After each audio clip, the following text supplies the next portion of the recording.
right-hander, young Nabil Chris-Mott, has his work cut out for him tonight, today that is, and as John mentioned, only one start above the A-ball level last year, but the overall line was very good last season for Chris-Mott. We're underway today with strike one to Gene Segura. Yeah, he's more of a command guy, throws across his body, fastball, curveball, changeup, and he's going to have to be on his game. Quickly in front of Gene Segura, 0-2. Chris-Mott actually spent time at 3 levels in the Mets developmental chain last year, culminating with ending the season at Double-A. And Segura's aboard on an 0-2 base hit to the opposite field, something he did so successfully last year in Arizona when he led the league in hits. Well, the keys for the youngster, as he's only made one Double-A start, it's leadoff hitters, and right away that first one got on. Try to limit the damage on the first guys in each inning, and then approach this start as a 9th inning focus, 1 inning at a time. Pretend it's the 9th. Try not to get any big inning momentum going, and then pitch ahead. He did the first part, pitched ahead, but he didn't get that leadoff hitter.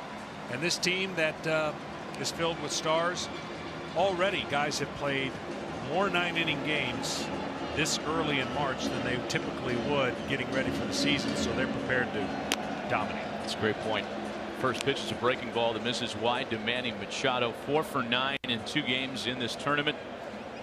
His home run yesterday into deep left field was the first of 3, and that keyed the comeback.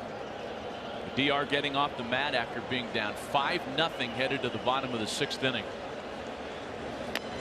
As we alluded to before the telecast, as we take a look at Segura punching his base hit the other way, and excited, John, as you mentioned.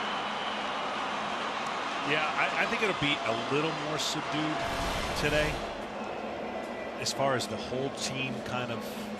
Last night was the kind of the tip of the iceberg. That's pulled into the corner and foul.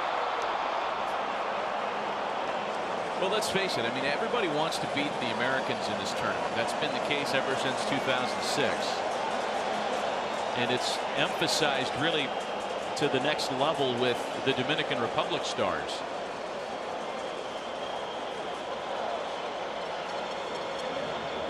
It's like what the Warriors and Cavaliers face in the NBA. If you can't win it all, then at least, beat the best team in the league when you have a chance on the regular season schedule. So Team USA always gets its opponent's best. High fly ball. Really high fly ball. Mauricio Ramos is there. There's one away. Well, speaking of the U.S., they're going to be fans of the Dominican Republic in this first game. Yeah, that's a good point. It gives them a little more cushion in a way that they could not necessarily have to win against Canada, but if Dominican wins and U.S. wins, it's a sealed fate. They move on.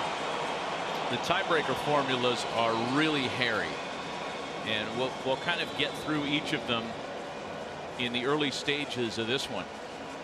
1 out, 1 on now for Robinson Cano, who DHs in the quick turnaround this afternoon. But as John mentions, the easy points are this: if the Dominican wins this one and the U.S. beats Canada, 2 outcomes, let's face it, that are somewhat expected, then the Dominican Republic and U.S. move on to San Diego. But if Luis Urueta's Colombian team can pull up the upset here, then we get into the hairy formula, and we'll talk about that in just a bit. 2 balls and a strike to count to Cano.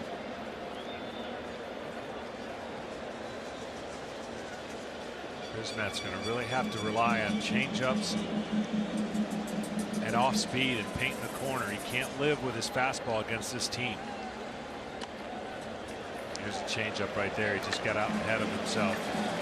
I mean, you can only imagine, if you've only had 1 start in Double-A, you tell yourself you need to pitch like a big leaguer, but the reality is you're facing all these guys you've watched on other teams do a lot of damage, and in this own season crush the baseball. So you got to believe you're nervous, and the fine point accuracy doesn't always work if you've got tension on the mound.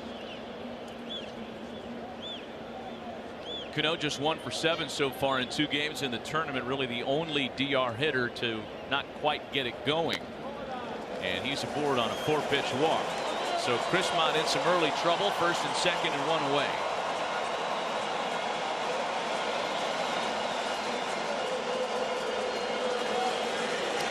JP, Chris Mott has made some big appearances trying to turn heads in the Mets system, but I think it's safe to say this is the biggest one he's ever made in his young career.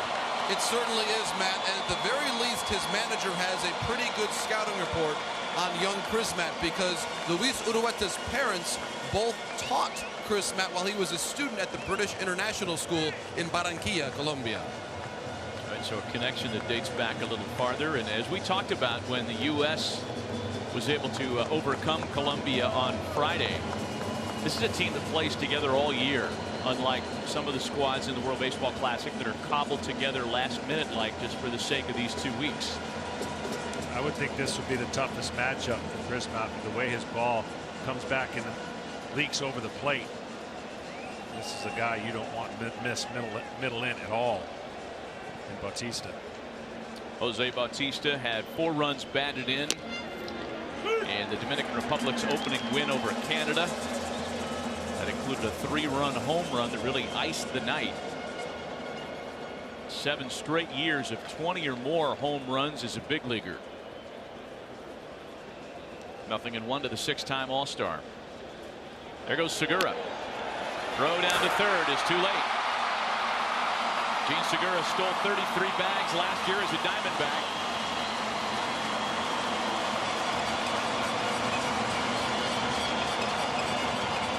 1st and 3rd, 1 away. They just got a huge jump. There's nothing really. It steals it on the pitcher.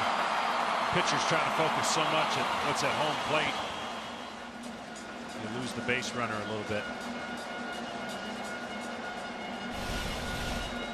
A ball and a strike to Bautista. 2-1 now.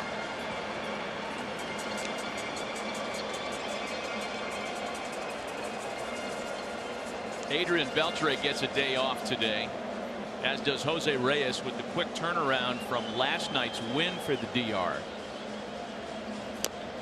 But as we mentioned, the lineup really doesn't miss a beat, because when you can plug in Segura and VR as reserve players, what a luxury that is for Tony Pena. What a great 2-1 changeup he threw to Bautista. I'm sure Bautista's sitting on fastball middle in. So Alfaro rather sets up in there, and it just missed. He's pitching him the way he has to. He's gotten every pitch he wanted inside. Tried to paint the inside part of the plate, just off the plate. Full count pitch to Bautista. Into left field. Ramos gliding under it to make the catch. It'll tag and score Segura. And 2 outs into the afternoon. The Dominican Republic is on the board.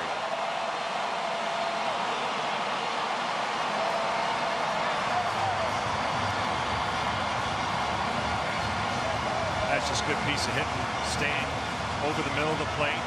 That pitch was not as good as the changeup he threw earlier. Still okay, just limit the damage. This could have been a loud noise right here. See how much he was in front is the only thing that kept that ball from staying in. Hitting it in front foot, still getting it to the track. Telling his teammates, yeah, that was a changeup. Here is Carlos Santana now, 2 for 4 yesterday. Had 2 big singles in each of his final 2 plate appearances. He was a big part of that rally as the first one to him bounces. Alfaro has no chance, and Cano gets to second.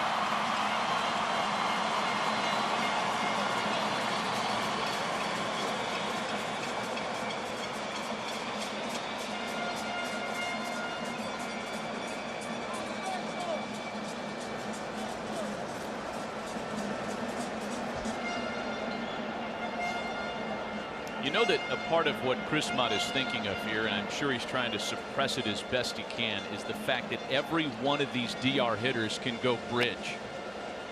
Santana 34 home runs last year, most by a switch hitter since Mark Teixeira hit 39 5 years ago.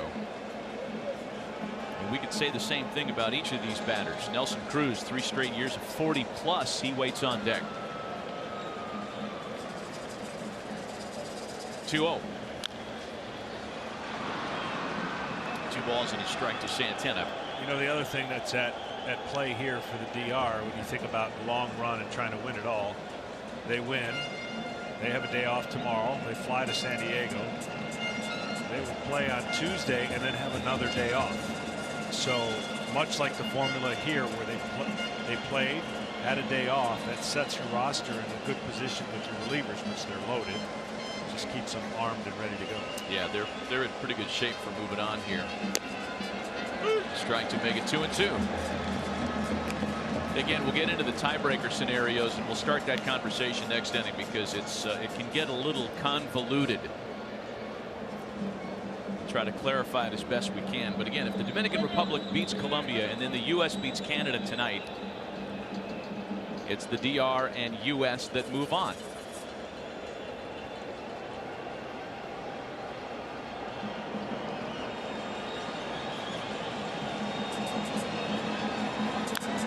Two to Santana, bouncer to first base. Ronaldo Rodriguez does it himself.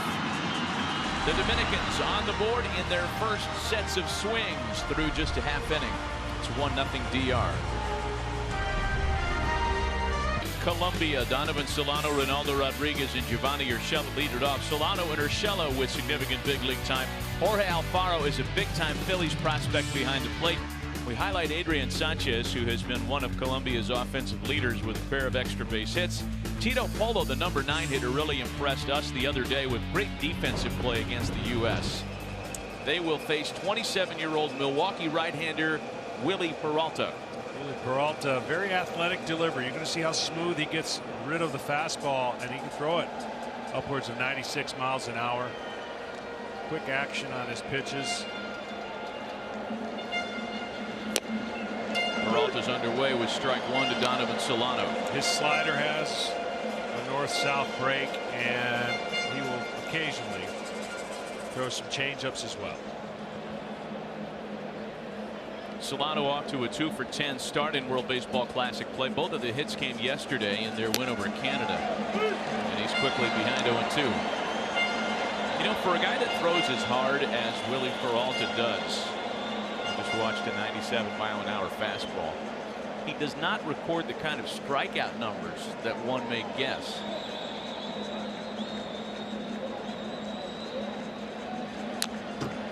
No, he doesn't, and that brings in the higher averages against his fastballs. Well over 300 last year, and that's just too high of an average. He has to make the necessary adjustment in working with his slider and change-up fastball, but it's pretty straight and over the top, but firm. Still 0-2 to Donovan Solano. If Peralta has been that guy in the Brewers pitching rotation, who they know has tremendous upside, but hasn't been able to harness the kind of consistency they'd like.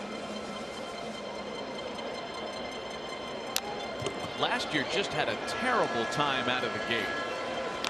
He was the opening day starter in 2016, but took a 6.6 ERA into mid-June before finally being sent to AAA. Struggled there. Granted, that was at Colorado Springs, where all bets are off in terms of pitching numbers. Swing and a miss. He gets Solano. Well, for Willie Peralta, he has all the experience, but get that slider going against an aggressive fastball hitting Colombian team, and then be aggressive on the mound. Even though they will be aggressive at the plate, you can use that to your advantage. And then that second half surge, part of what you were talking about, Matty, he figured something out post All-Star, got his ERA down under 3 and the batting average against 242, where it was 358 in the first half.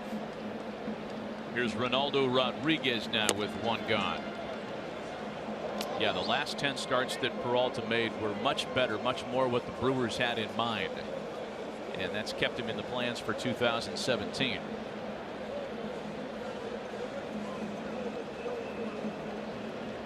Just a 1-for-9 start to World Baseball Classic play for Rodriguez. Make it 2 for 10.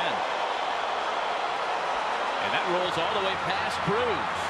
Rodriguez can run. He's on his way to third. He'll get in there easily.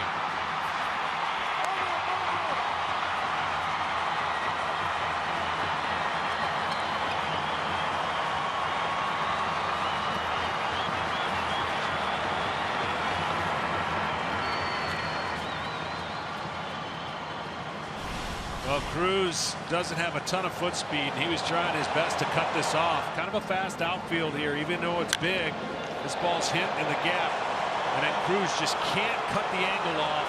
And at that point, once it gets to the wall, like you said, an easy triple.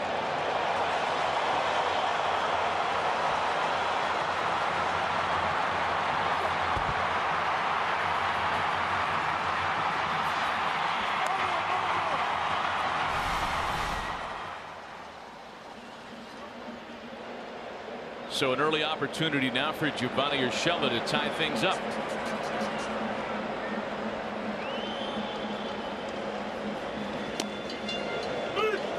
Takes an off-speed pitch for a strike.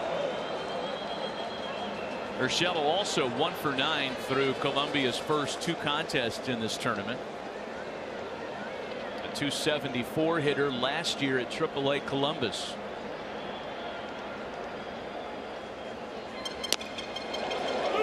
0-2. 2 high sliders that he didn't like, so now he's got to go in defensive mode. Urshela's got to be able to put this ball in play anywhere but first base and really hard to third. Stay up the middle. He didn't like either of those calls. Pretty big lead at third. You're going to react on anything on the ground, probably coming home. He's coming home on a base hit. Urshela on an 0-2 pitch, ties it up at 1.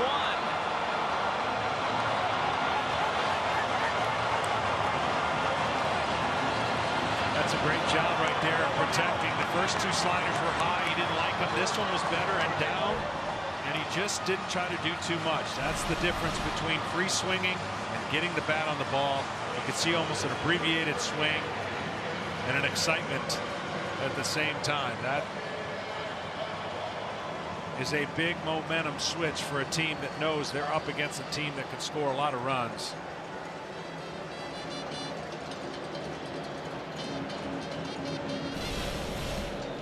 So that'll bring up Philly super prospect Jorge Alfaro. We are yet to see the prodigious power of the Colombian catcher in this tournament, at least. That one hits him. Peralta not making his life much easier to start this ball game. So here's what happens basically to explain it at home. When you see a fastball at 95, 96, 97 miles an hour, but it's straight, doesn't have late life, the hitter can see it a lot quicker than the miles per hour. This ball rides right up into the forearm. That doesn't feel good.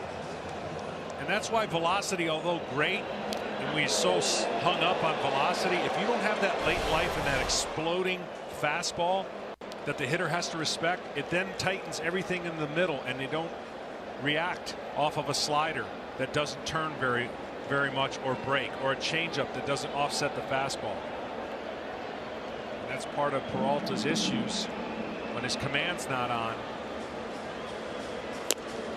and he doesn't have that slider working, and the fastball is a little bit easier for the hitters to see at times.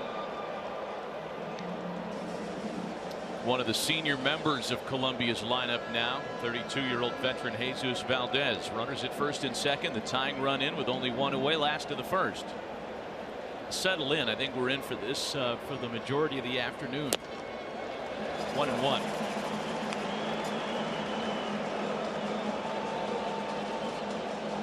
For Jesus Valdez, the last year he played in organized ball in the States as major league property was way back in 2012. 9 minor league seasons, the last of which was a good 5 years ago. Behind 1-2. He has since played regularly in Mexico, where last year he put up a .308 average and 18 home runs, team leading totals for Yucatan.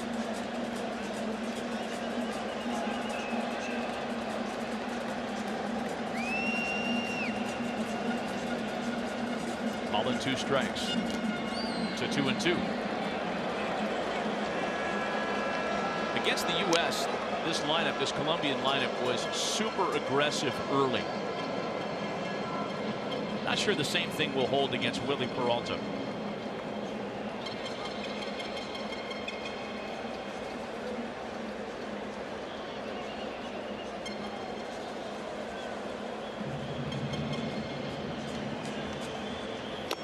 Two pitch, he gets him swinging.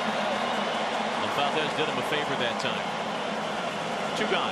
Well, StatCast powered by Amazon Web Services is going to talk about and show us how Rodriguez goes from home to third. This ball was hit, and you're going to see him pick him up and put him down. And as soon as he hits the bag right there, that's when he takes off.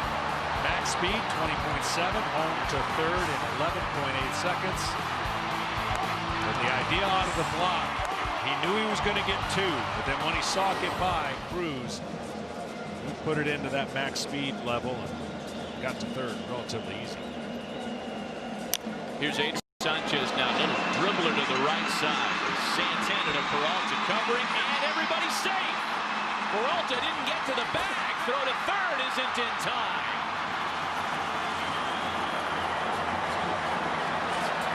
You know, when I first saw it live, it sure looked like Peralta got the bag. It did look like he got it with his back cleat. We've got no replay, of course, by the rules of this tournament. So I'm sure the replay is going to determine if that by first sight correct or not. But the toss gets there, and it looks like he gets the back corner and kicks it. Oh my goodness. He's out. He's out. Right there, you can see, you can feel that. Pitcher knows when he hits the corner of the bag, and just the whole anticipated play there by the first base umpire saw Peralta's momentum coming across the bag, and it looked to him, obviously, that he didn't touch the bag. That's really a shame for the Dominicans, because that gets him out of the inning. You know what? I think that's right there. That last swipe. Yeah, that last kick almost looked like he had missed it in an attempt to kick it again. Kick it again. Yeah. Again, no video replay in the first rounds of the World Baseball Classic. No challenges. You get to the championship round in LA, then the rules replicate those of Major League Baseball. That ball scored as an E1. The error hung on Peralta, and it loads the bases now for Mauricio Ramos.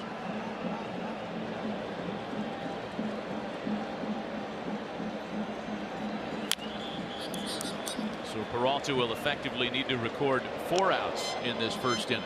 Yeah, and I mean, you know, as a side note, it also adds the pitch count, right? The pitch count we know is only going to be 65. And you don't know what this inning will produce and how many extra pitches will be produced because of that. Ultimately affect the strategy of Tony Pena and the amount of pitchers he may have to use for this game. 0-2.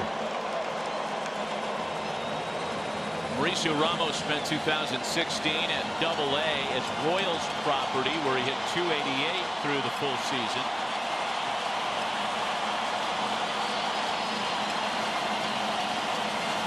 A 25-year-old outfielder with a chance to deliver a lead here.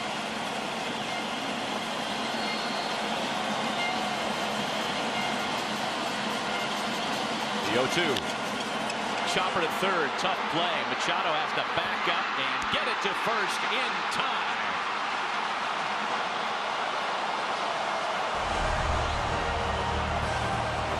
Another close play at first base.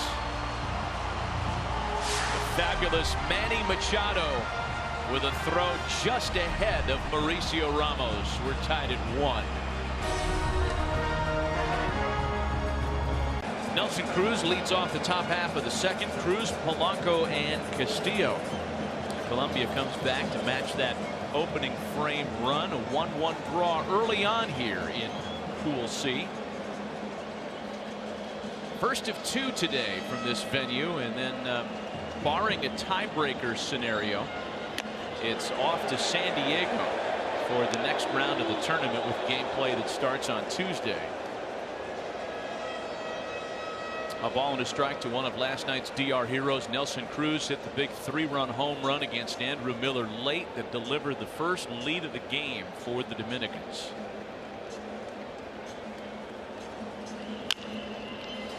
Jam shot ground ball to the left side. And there's one away.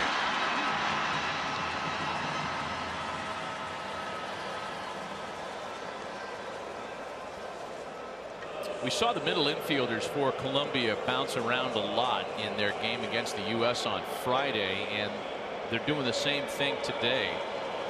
J.P. Morosi talked to Luis Ureta about that on Friday night, and it was explained that they like the arm of their second baseman a lot, Adrian Sanchez. So they'll actually flip him with Solano on the occasion they think that the left side's going to be real active. They're back to normal now.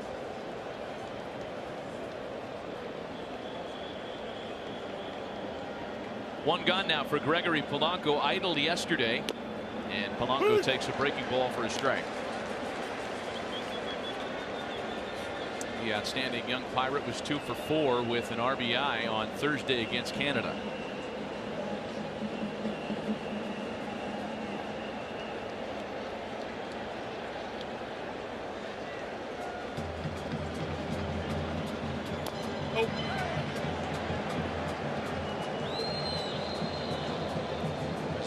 Everything he needs to do to try to figure out a way to navigate. Both he and the catcher moving the ball, jamming the right-handers, off speed with some left-handers.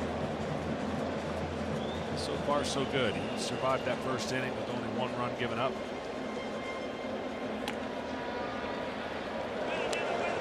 Two balls and a strike. The count to Gregory Polanco.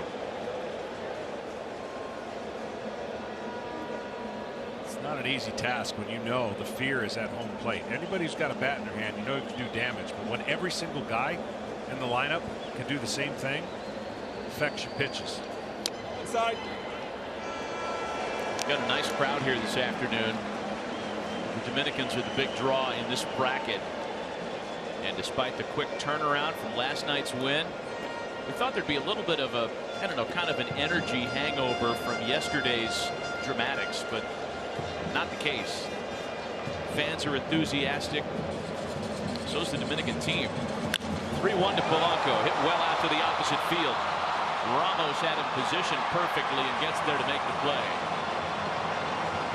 Well, earlier in the previous inning, Manny Machado made an incredible play, and StatCast powered by Amazon Web Services is going to show us what kind of play he made. He's falling back. He makes the throw. That arm strength is ridiculous. He has nothing going forward to make that throw. So he has one of the best arms a third baseman could possess. And the transfer and just the way that he made that play with the bases loaded, I'm telling you, it was a very difficult play that he made look somewhat routine. Yeah. We're spoiled watching that guy. Here's Wellington Castillo now. He has homered in the tournament. Had an RBI base hit last night in the upending of the U.S. The outfielders, see how deep they're playing. They have to respect the power. Anything is going to fall in. Anything that's not hit perfectly will fall in for a hit for the DR. Because their pitcher does not have an overpowering fastball, they have to respect the power and cut off as much as they can with this big spacious ballpark.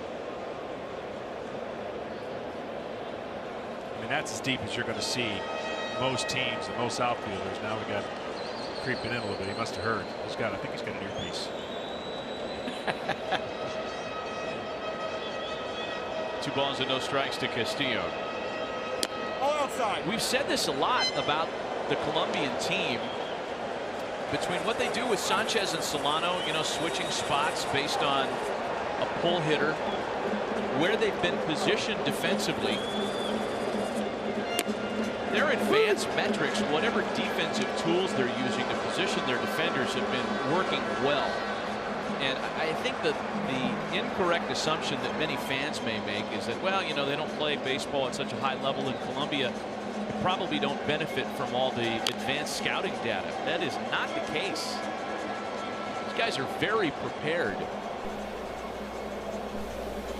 Their brain trust, Luis Urueta, who you're seeing there, and TJ Lucida from the Diamondbacks front office, they're using a lot of the intel that they've gathered for the big leagues for their employers. And I'm sure a lot of stuff that we don't even know about, and it seems that they've been in the right place at the right time all tournament long. There's the full count pitch home to Castillo. It's fouled away. Plus, you know, the other thing that's at stake for Team Colombia is as long as they don't finish last in the pool, they qualify for the future events of WBC. The last place teams in each pool has to go through the pre-qualifier. That's a good point. So as much as they've come and how they've gotten to this point, you saw that first win yesterday against Canada. Still a lot for them for the future of international play. The next payoff pitch home. Popped up, way up. Hey, call the ball, Maverick. Jorge Alfaro's a big man. He's going to knock anybody over. And Giovanni Urshela have no choice but to yield to him. Nothing in the DR second as Nabil Krismat gets through them in order. 1-1 ball game in Miami.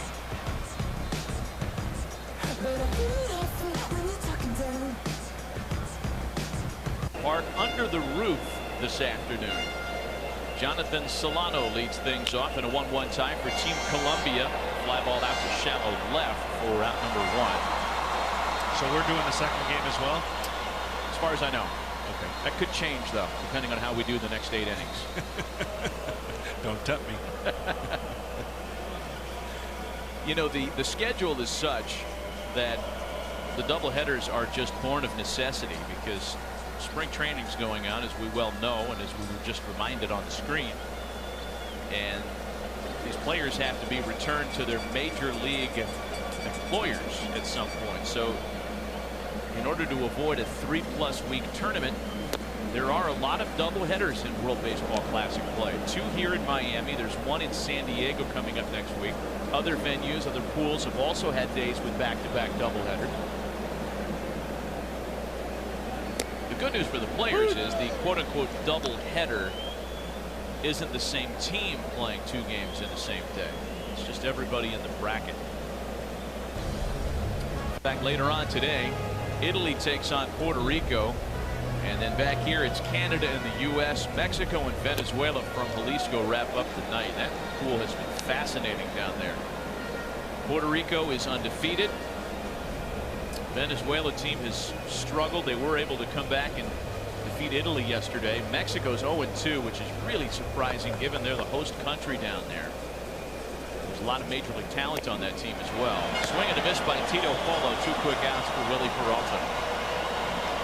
See, there's the difference. When his fastball's down over the top and holds his plane, it's much more difficult to lock in on. But when it floats over the middle of the plate, that's where Willie Peralta, especially the home ballpark he pitches in Milwaukee, he's going to give up a lot of fly balls and home runs.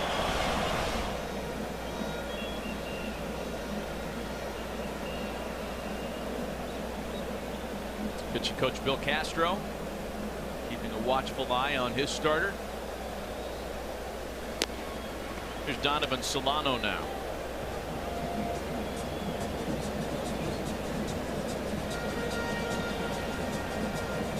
In the wee hours of this morning,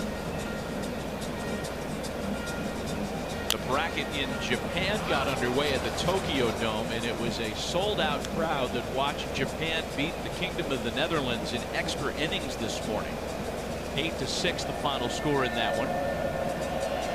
It's a fun finish to that game because the World Baseball Classic rules state that any tie game headed to the 11th inning starts with a runner at first and second. And Japan, being as fundamentally sound as they are, they execute the bunt, they get runners to second and third, and then a base hit drove in 2, and that would prove the winner. I loved it. I loved watching it. The discussion, the strategy, what to do, visiting team, how do you perform the top half of that inning, and then of course changes the strategy for the home team after that. Yeah, it was fun to watch. A 6-6 tie headed to the top of the 11th. So Japan started that inning with runners at first and second. Sack bunt. The RBI base hit. Bottom of the inning, Kingdom of the Netherlands had an opportunity. They too started with runners at first and second, but were unable to score. And Japan wins the first round, the first game in Pool E. Full count now, 3-2 to Solano. It's interesting, you were talking about spring training and returning to their teams. We watched this pitch and the check swing.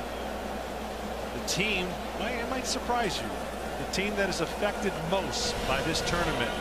Would you have a guess who that might be? Are you talking schedule or the numbers of players? No, the numbers of players that vacate their spring training site.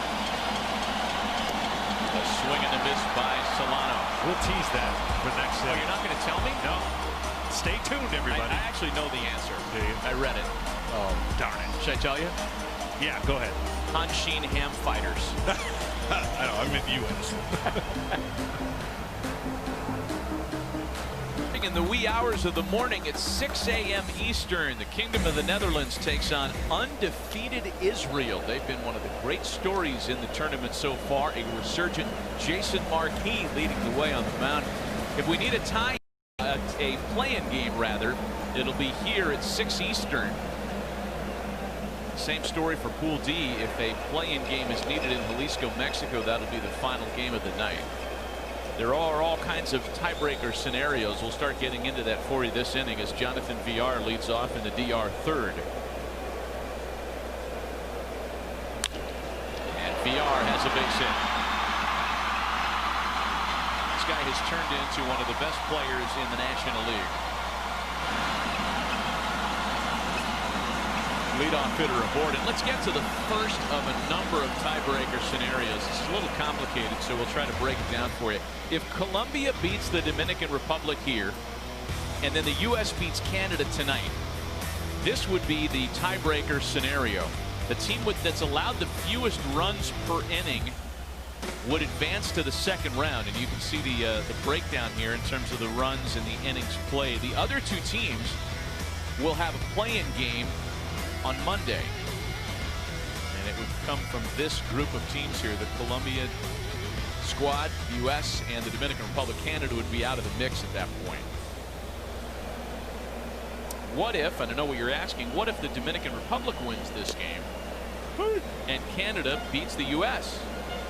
Well, here's what that would look like. Again, the team with the most runs allowed per inning would be eliminated in this sense, and then the other two teams will have the play-in game on Monday. The Dominican Republic would be there, and it would be between Canada, Colombia, and the U.S. to find out who joins them. I know it gets hairy. Here's the easy math. If the Dominicans win and the U.S. wins, they're both going to San Diego. But nobody's taking any of that for granted. VR runs as Segura fouls it off. Well, the answer to the previous question. Oh yeah, let's get back to that. The Detroit Tigers organization, 15 players have vacated spring training to go to a variety of their countries. So 15 of them, major and minor league players. Very generous of Al Avila and company. Rather lonely in Lakeland, Florida right now, I would imagine.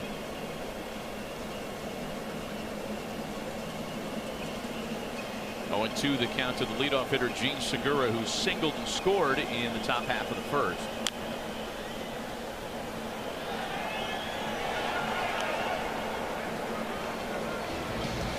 StatCast powered by Amazon Web Service. Show you this stolen base. Obviously a huge jump. No contest at third. Look at the max speed. His lead was 16 feet. That speed of 21 miles per hour is why this man stole so many bases last year. It's a dying art, is the stolen base. Afraid you're right about that. The guy at first base is Chris Mott has a little conversation with his first baseman and catcher. The guy at first base, Jonathan VR, was Major League Baseball's stolen base leader last year. And if you were to have taken odds on opening day as to who might earn the stolen base title in 2016, Jonathan Villar was probably not even listed on the board. He put himself on the map last year with a huge season. And to think that he was acquired from the Astros in exchange for a minor leaguer for the relatively low Litgo price of a non-roster guy. Deal of the century for Milwaukee.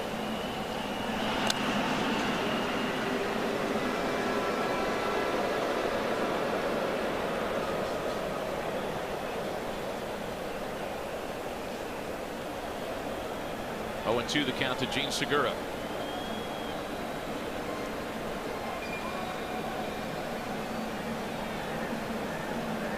Villar with a big lead. And there he doesn't go. He walked his way down to second base and then thought better of it. It's a good thing, too, because Segura struck out.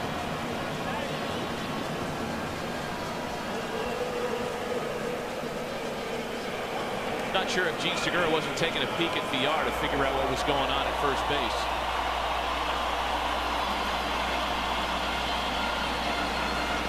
Well, at some point, he should be at second. Another great changeup away. It's been the pitch. Show him the fastball just enough to utilize the off speed to keep this hard-hitting team off balance. Here's Manny Machado now, who just missed a home run in the first, pulled the ball just fouled in the corner in left field. He's got Villar aboard and 1 away.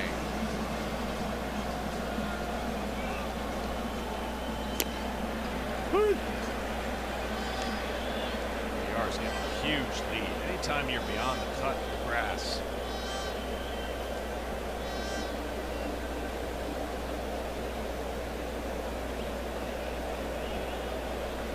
Get out there at about 15 feet.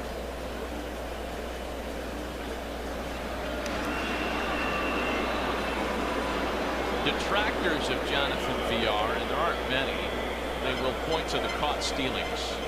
And there we go on cue.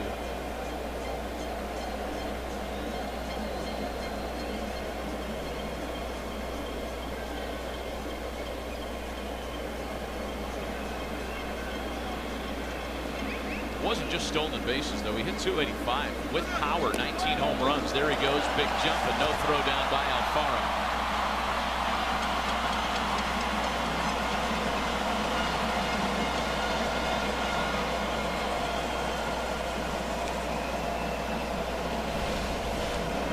A great jump, and he was ready to go and took off, and it really wasn't going to matter.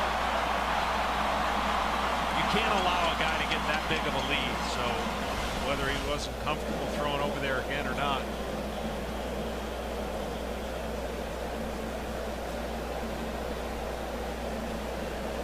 A ball and a strike to Manny Machado.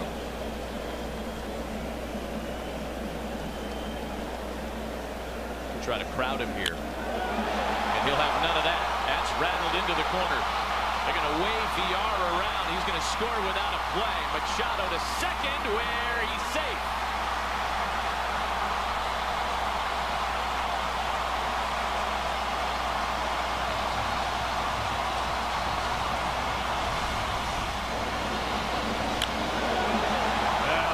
I think in this at bat was set up to think inside was Machado, because that pitch was in.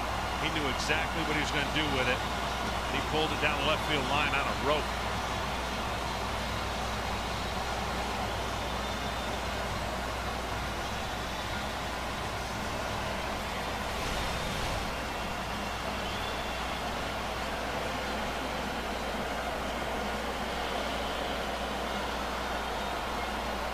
It's 2 different innings. Leadoff guy gets on. So dangerous for the Dominican Republic team. They scored in the first after the leadoff guy got on. They've scored already here in the third. That was a big part of success for Chris Matt, was to be able to limit that faction of it. Robinson Cano now.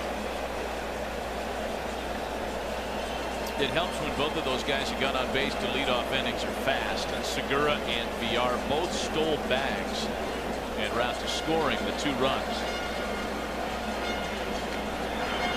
1-1 to Cano.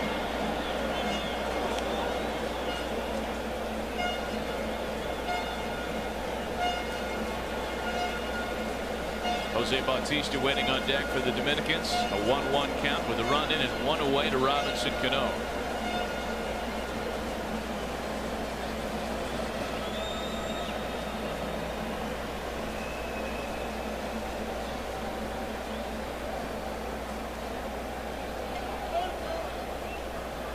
Time taken at the very last moment.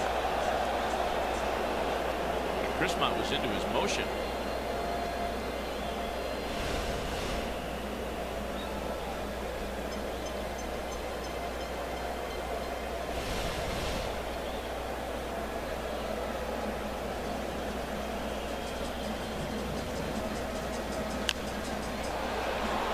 Ball and 2 strikes.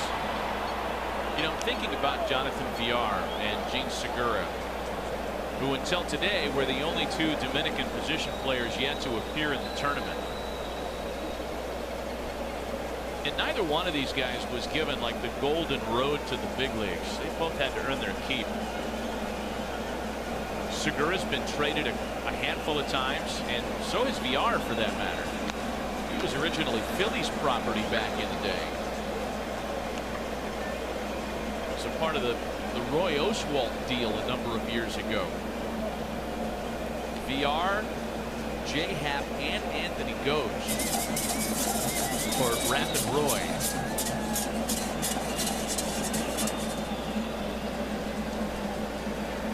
Parmesan cheese, anybody? 2 balls and 2 strikes, the count to Cano. Gene Segura traded this offseason. Applying his craft in Seattle, and it's really hard to imagine. I mean, that's how much the Diamondbacks like Taijuan Walker. To give up a guy who last year hit .319, stole 33 bags, hit 20 dingers. It was one of the most complete lines in the National League last year, and he's only 26. They sent him packing because they wanted pitching. Breaking ball off Chrismont.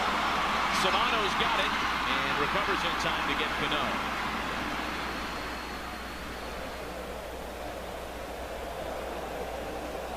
Good recovery by Solano. That could have definitely been the opening of a big inning. Had that ball plated, he got Cano on first base. Chrismont's holding his own. He's battling. And that's all Team Columbia really want. Keep it close. Hang in there. Here's Jose Bautista looking to lift and separate on the first pitch, and the wrinkle gets him to swing and miss.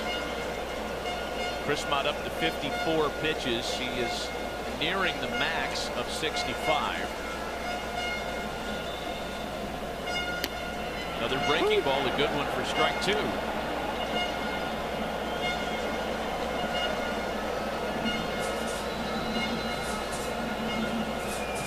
Villar singled and scored.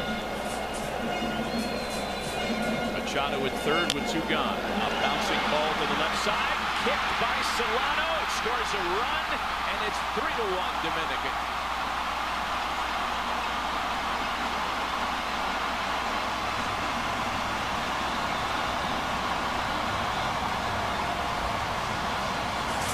That ball was hit off the end of the bat, and Solano goes into the hole, and that thing has some funky spin. I guarantee you.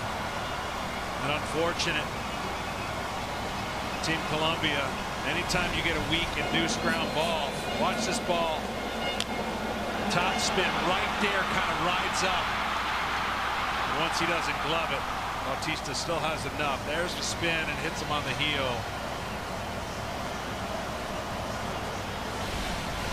You got to almost play a perfect game, and Columbia knows that.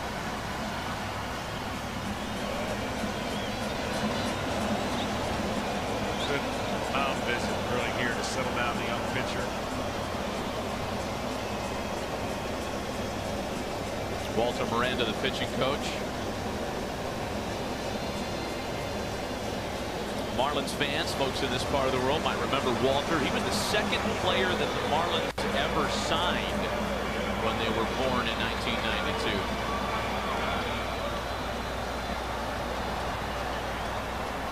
Never got to the big leagues in Florida.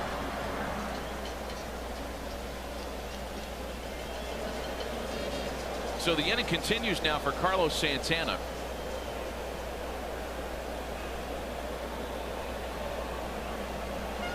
Chris Mott just about emptying the tank here. He's got 8 pitches left after that first miss to Santana. Ball and no strikes.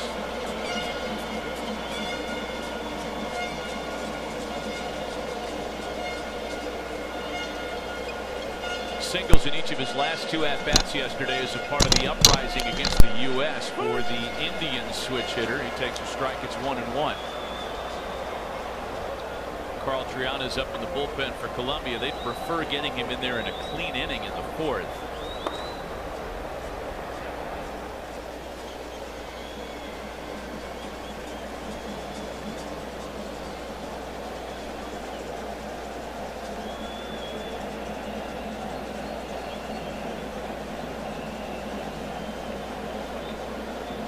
We've talked about that pitch limit is 65, and barring a Santana extension of the at-bat or the inning, it should take Chris Mott through the 3rd. Here are the rules by way of a refresher. They change as we get a little deeper into the tournament, and a real concern are the rest restrictions too. You throw 50 or more, you're pretty much done in pool play. Same thing if a reliever is used in back-to-back days.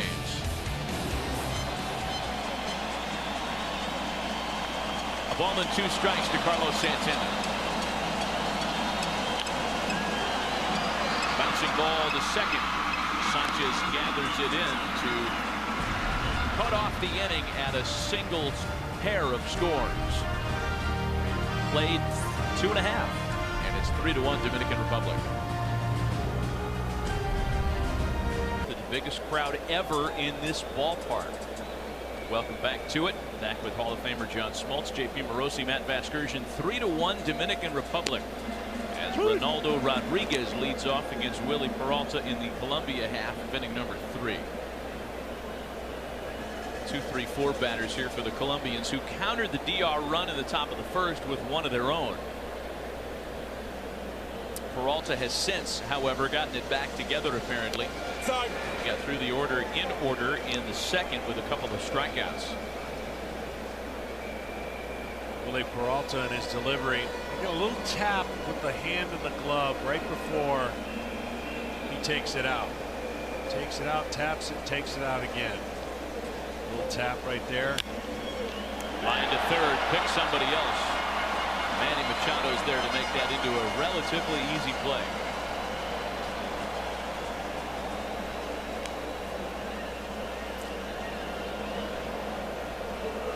Hey, you want to learn a little bit more about Colombia, John? I do. Well, I can start by telling you it's a big place. 2nd largest population in South America. Only Brazil is bigger in terms of folks. And the capital city is Bogota, as we know. It's way up there, too. 4th highest altitude of any capital in the world. And who'd have known it was the 3rd largest producer of coffee in the world? I thought it was 1st. It's Brazil and Vietnam who make more Java. You ever had Vietnamese coffee, John? I've never had coffee, period. Oh, that's right. I forgot who I was talking to. Giovanni Urshela lets a fly ball out to right center.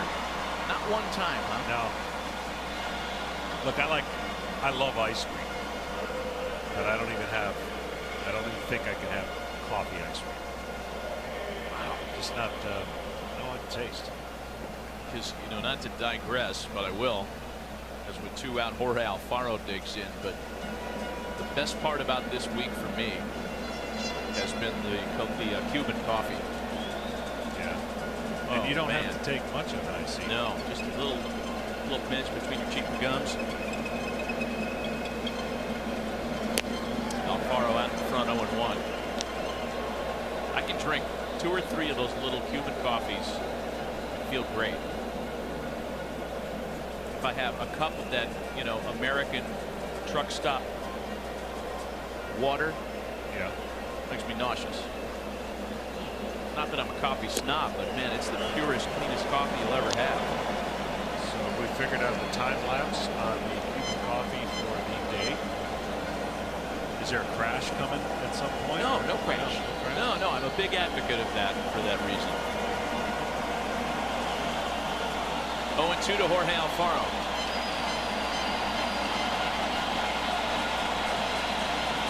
Peralta looking to retire his 7th straight batter.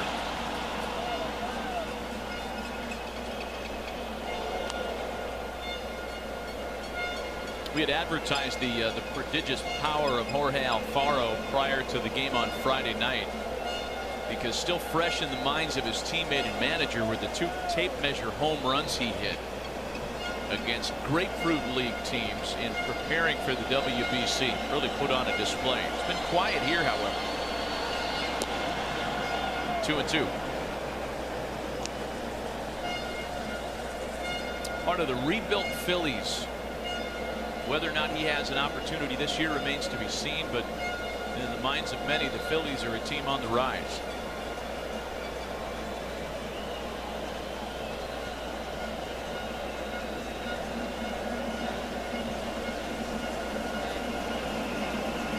The 2-2. And from 0-2 to a full count now.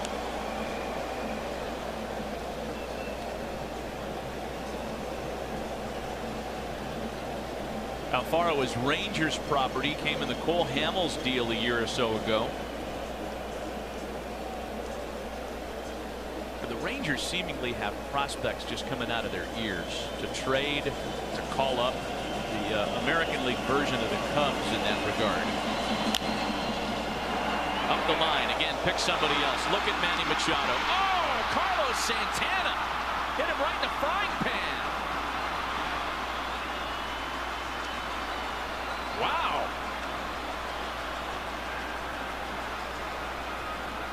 Wow is right. He threw that ball 12 feet beyond the foul line when he. I mean, this is right on the money. Oh, man.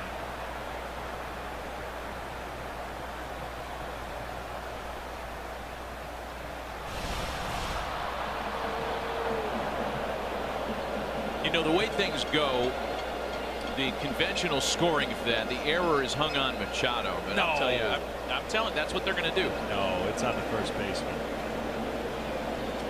Do we have an official scoring yet? You know as well as I do that the guy that throws it usually gets the bad end of it. No, they're saying E3. Good for them. All right.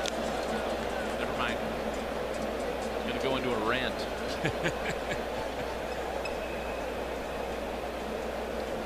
Jesus Valdez now gets an opportunity after the error. What a play. It's the one position that the Dominicans lack, you know, a true player at his first base. Santana DHs now. That's the end of the story. Came up as a catcher, played some first base. He's fine over there, but somebody who perhaps plays that position every day is able to make that play.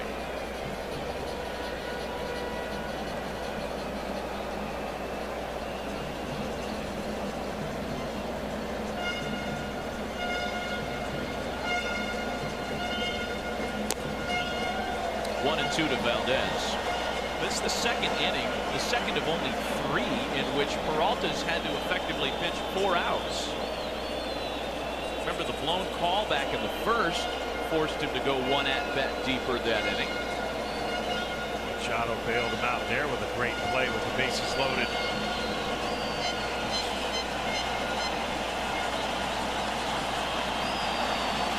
Trying to hold the 2-run lead here. The 1-2. Got him. He'll do it himself. 5 strikeouts for Willie Peralta through 3-0 comes to the error. On to the 4th. 3-1 Dominican Republic. Perhaps a little weather in the neighborhood. The roof has been closed here at Marlins Park, and it will remain that way tonight for the U.S.-Canada game, we're told. And a great host for pool play this weekend in Miami. Nelson Cruz leads things off against a new pitcher on the mound for Colombia. 24-year-old Carl Triana takes over on the mound. See the numbers with the Rail Cats. Pitched independent ball last year. Last year as major league property, or property of a major league club, that is, was 2013. Spent 3 seasons in the Diamondbacks minor league system. That's where he became familiar to his manager, Luis Ureta. Cruz with a base hit to left center.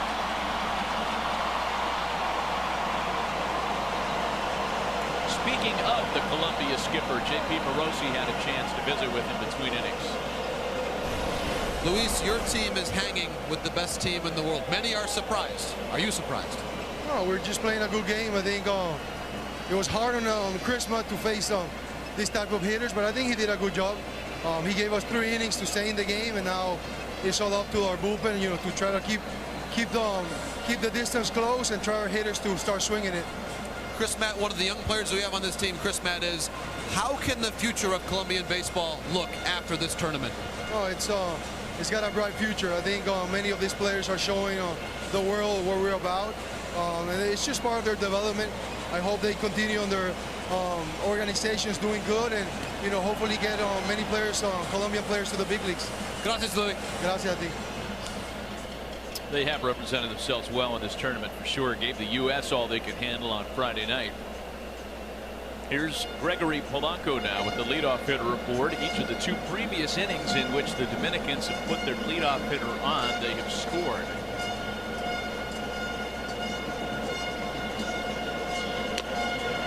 Polanco, as we talked about on Thursday, coming off a great year in Pittsburgh, in which most of the damage that he did was in the first half of the season. He finished with career highs in home runs and RBIs.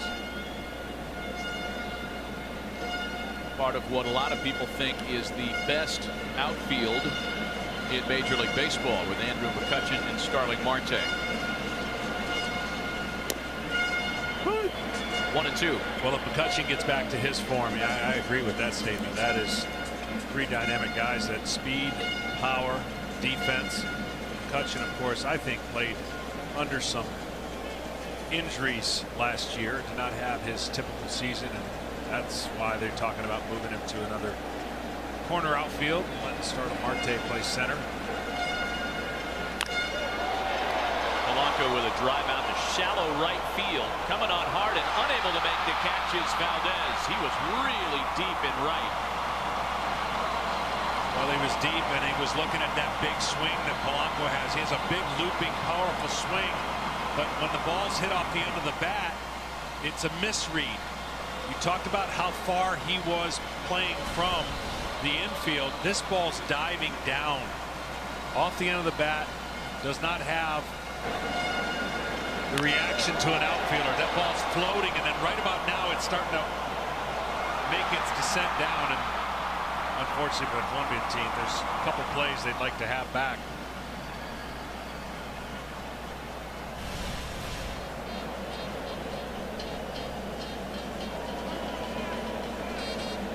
First and second with nobody out now for Wellington Castillo. I'm telling you, when I watch Gregory Polanco swing the bat, it's Ben Oglivie all over again. Yeah. Great Panamanian slugger from the Brewers in the 70s and 80s.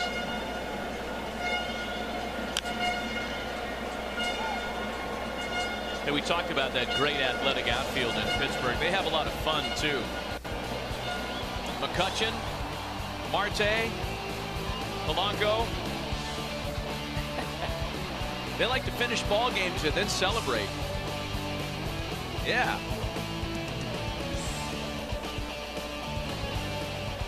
It's a thing.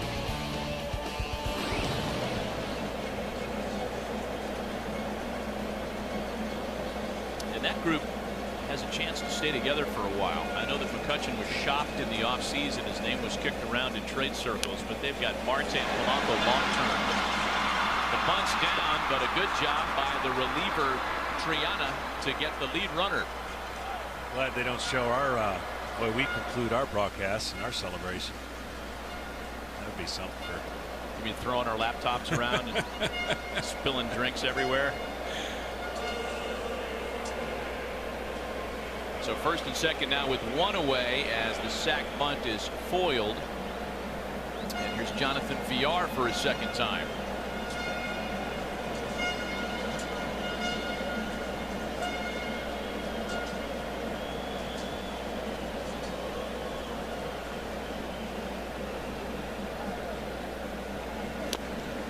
2-1. VR singled, stole a base, and scored in the third.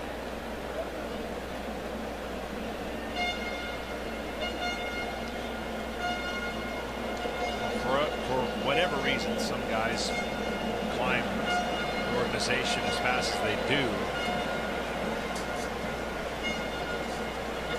But I like this guy's action. I really like his smooth delivery and the way the ball comes out of his hand.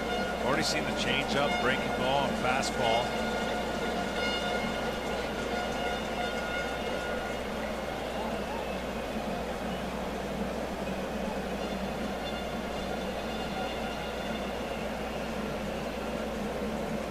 Triana's 0-2. Oh, we have him locked up. A ball and 2 strikes now. Top of the order, Gene Segura waiting on deck. He's a smaller guy, crouched down. I guess caught it, making it look better than it actually may have crossed the plate. Bouncer to second, should be a pair. Sanchez to Solano, relays not in time. Took a little while to develop. Not to mention VR runs exceedingly well. A little deflection off of Triana. But another good pitch down, off speed. I guess just a little part of that in the glove, but the speed of VR wins out.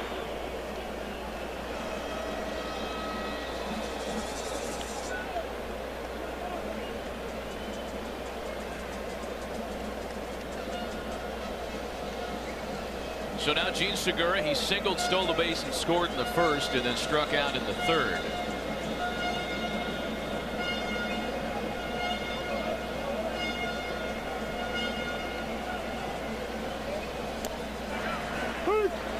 Gene Segura not only led the National League in hits last year, he led the National League in at-bats. It's a player who'd had some bad luck with health in the past. And it's not that he's a fragile player by any stretch, but he missed some time in Milwaukee a few years ago when he was hit with an errant bat. Weird stuff has cost him. Chopper, tough play. Triana's got to hurry, but plenty of time to get Segura. And the inning is over. Nothing comes of a pair of leadoff singles.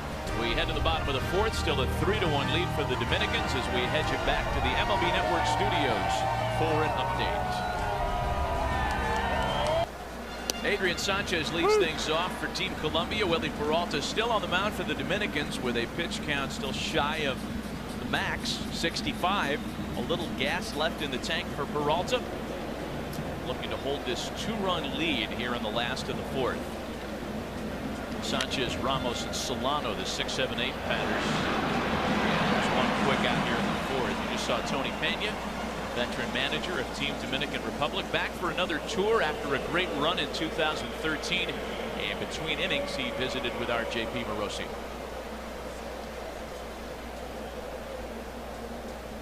Tony, we talked about the expectations on Manny Machado. Went to high school 4 miles away from here. How has he delivered this weekend? He has been great. You know, he has so much fun. And for a kid that is born and raised here, you know, it's a lot for him. He has a lot of friends. And also, his whole entire family is right here. You've been in a lot of ballparks, Tony, in your life. Have you ever been in a place that was louder than this place last night? The only one that I remember is the Metrodome in Minnesota. You know, but this has been unbelievable. Last one for you, Tony. Is your team the best one in the world? I don't have to say it's the best team. You know, I think those guys, they came down to play and they play with the heart, and they won this. We just have to go all out. Gracias, Tony. Thank you. I guess you as somebody who I've heard talk about the volume at the old Metrodome before, you'd probably back up his statement that that was a loud place. Yeah, it was unbelievably loud. There's nothing for it to go out, of course, but more seats. Game 7 was as loud as the place Game 6 when they won it to get to Game 7. Couldn't have a conversation. Big swing and a miss by Ramos and a 3-pitch strikeout finished off by Peralta. 2 quick outs. 6 strikeouts for Willie Peralta today. He's He's gotten better moving the ball around, up, down, in. He's been great down, so that one elevating gave him a different look. First 3 innings wasn't maybe locked in. First inning, I should say, and then since it's been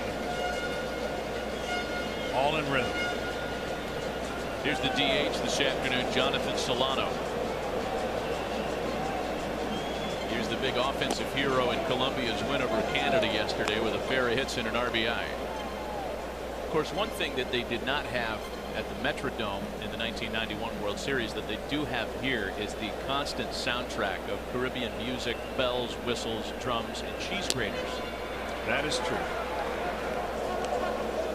With a rhythm, and it sounds like you've set off a car alarm in the parking lot until you come by and turn it off. Oh man, this was, after all, it was Miami was the home. Remember the Vuvuzuela craze in like 2010 or 2011? Those really loud, at the time, legal and encouraged instruments that folks would bring into the ballpark. I think it was during a World Cup year, because the soccer culture is such that that's a big deal. Bled over to the Miami Marlins that year, the then Florida Marlins.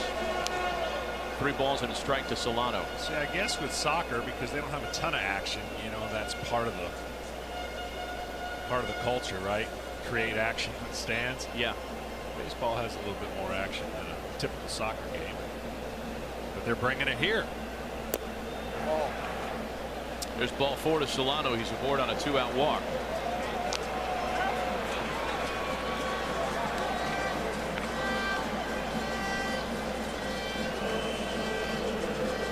So now the center fielder, Tito Polo. The strikeout victim back in the second. Good fastball, but catches the bottom part.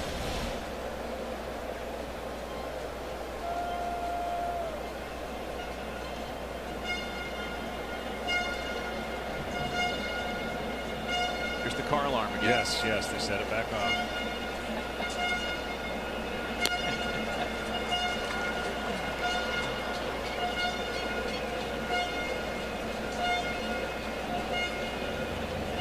Conversation now between Castillo and Peralta after he missed on the first pitch to Polo.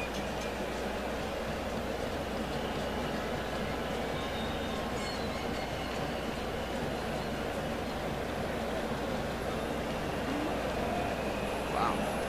Fabulous. Merry Christmas, young man. Or something.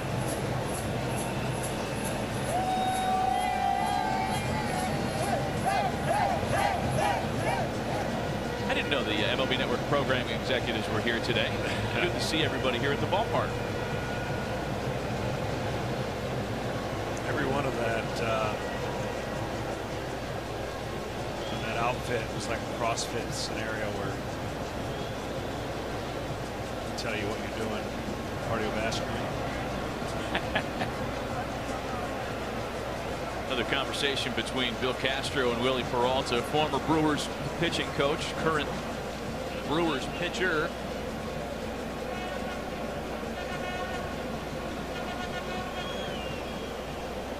Getting close to that cap of 65. It's likely the last inning here for Willie Peralta, and what the Dominicans hope is his last hitter. 1-1 to Tito Polo. Kind of excited about the second game.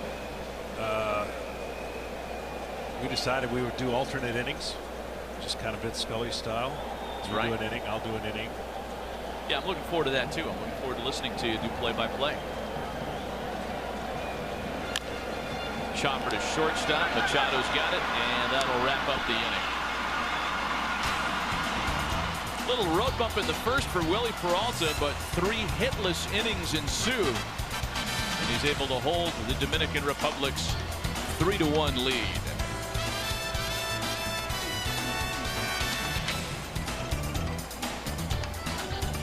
Beautiful beaches of South Florida, the likes of which nobody on this crew has seen. Manny Machado leads things off in the Dominican half of the 5th. Machado, Cano, and Batista with the DR on top by 2. A run in the first and 2 in the third.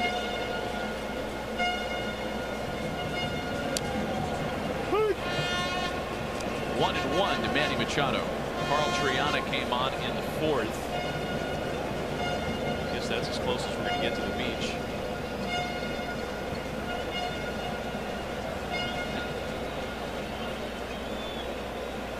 That, by the way, is an awesome fish tank. I mean, not for nothing. It's huge.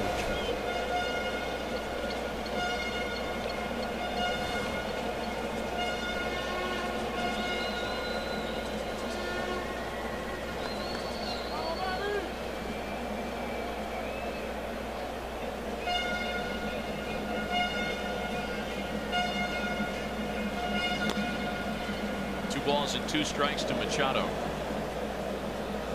Manny has doubled in a run this afternoon, part of a 5 for 10 World Baseball Classic for him, making 5 for 11 as you see there.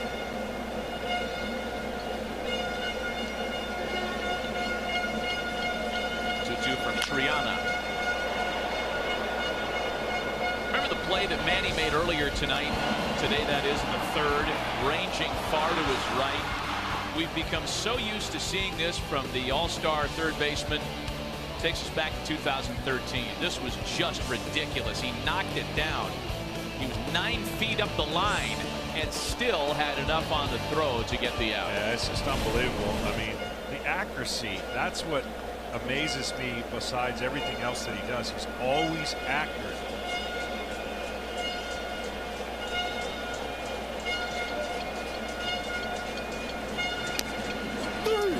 Strike 3. Machado caught looking for out number 1. Just a little bit of cut, a little bit of taking off here, a little movement. Machado maybe guessed him a little bit. Want the ball up a little higher.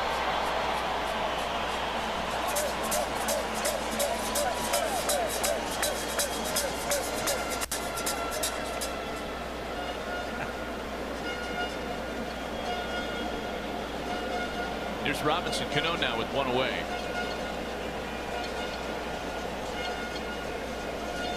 Who knew that Williams-Sonoma could be a music shop?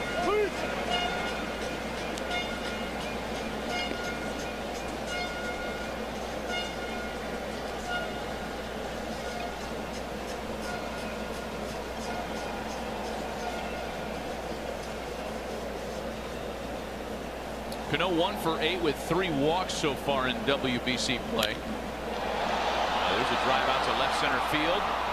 Ramos and Polo converge, and it's Ramos that makes the catch. Well, we learned a little bit about Colombia earlier. How about the Dominican Republic, a place more familiar to baseball fans?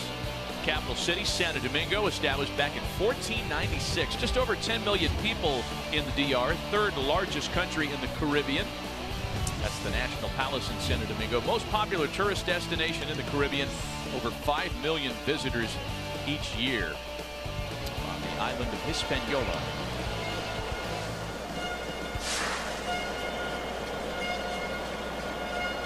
Two gone now for Jose Bautista.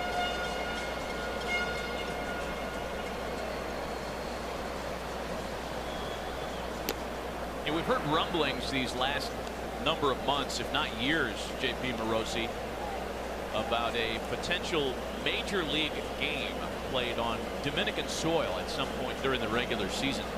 Yes, Matt, actually this week I spoke with Danilo Diaz, who is the sports minister for the Dominican Republic, and he told me that the federal government's goal there is to have an MLB game in Santo Domingo by the end of the current president's term in 2020. Wow.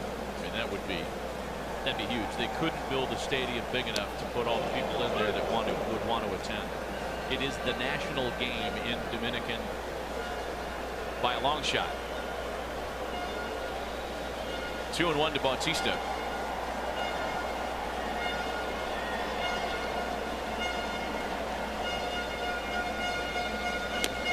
We got to push for that because I want to check out some of the golf courses over there. I'm sure that was in the presentation. Absolutely. You've never been? No. Really? I neither have I, but I've never been anywhere. I thought you maybe on your travels. I really haven't either. Australia, when you and I opened up baseball over there. Yeah.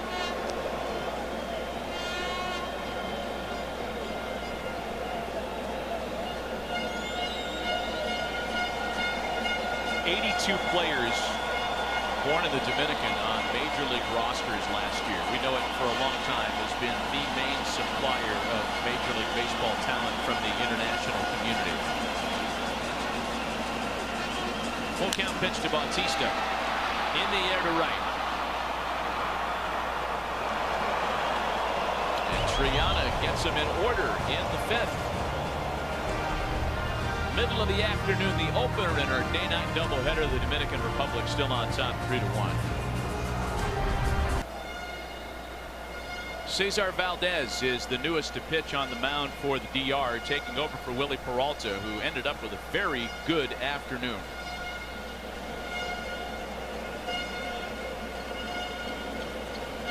Peralta struck out 6 in round 2, allowing just the 1 run and taking a 3-1 lead into the middle innings.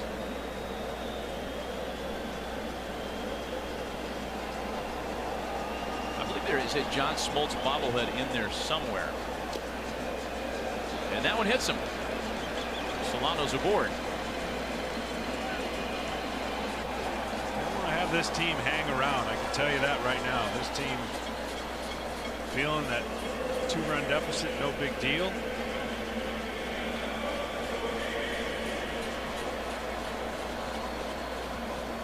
That man right there telling us before this thing started how much these guys have been through and how long they've been together.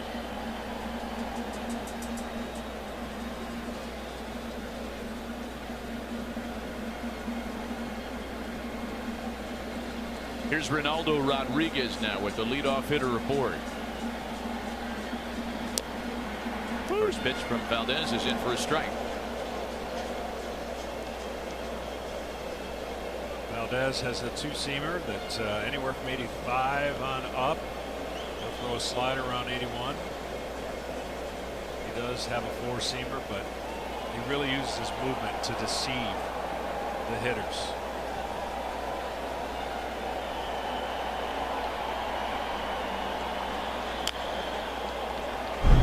The Dominicans enjoy some terrific pitching depth. We've seen it in this series, of course.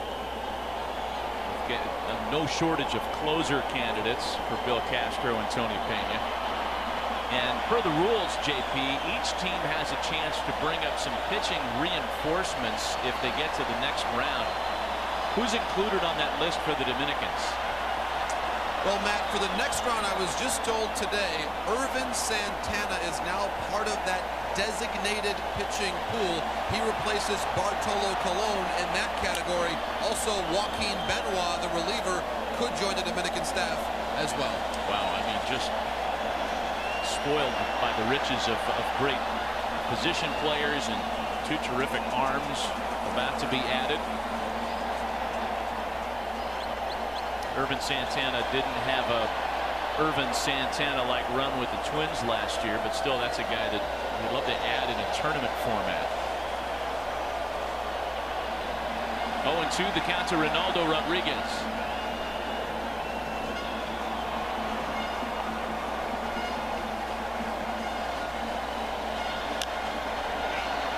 A fly ball to right.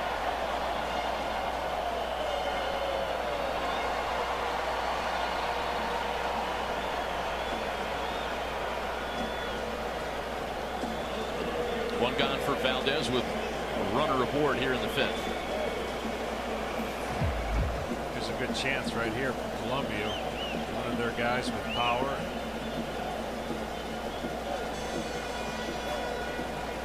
Get a little closer here, maybe with a shot in the gap or possibly even a 2-run homer.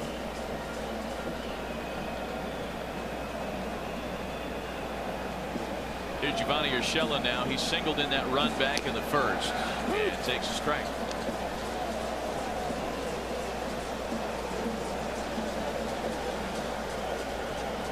The U.S. pitching staff, should they get to San Diego, will have a couple of options as well. Michael Fulmer was thought to be in the designated pitchers pool. He's been removed from that group. But the Giants very generously are offering Jeff Samardzija and their new closer Mark Melancon. So Team USA staff gets a little deeper if they can move on as well. And again, the Americans taking on Canada tonight. That's the nightcap, 7 Eastern. John JP and I will be back with you live for that one. We won't know exactly who's moving on until the end of that game tonight. But if the U.S. can beat Canada and the Dominicans hang on in this one, both of those teams will be advancing in the tournament.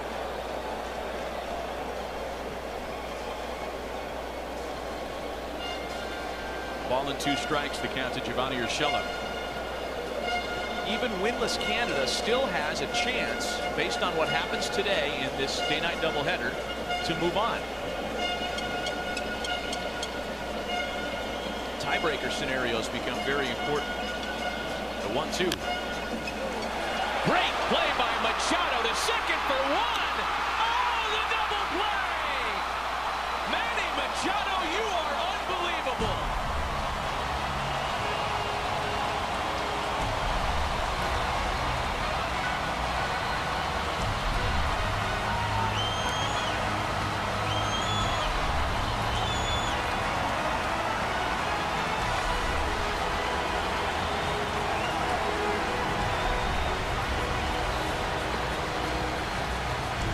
He's already won 2 Gold Gloves. You could fit him for another dozen as far as we're concerned. Unreal.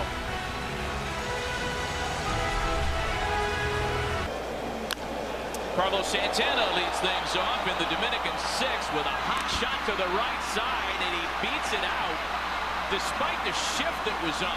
Again, Colombia was in exactly the right spot for that ball. And on a close play, they say that Carlos was safe, but it's not going to come without a pretty good argument.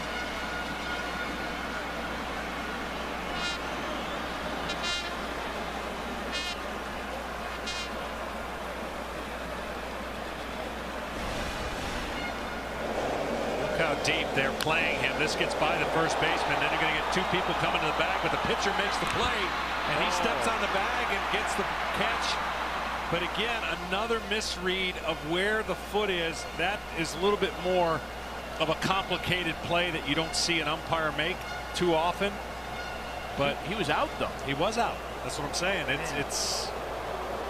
It's 2 in a row of the unusual variety.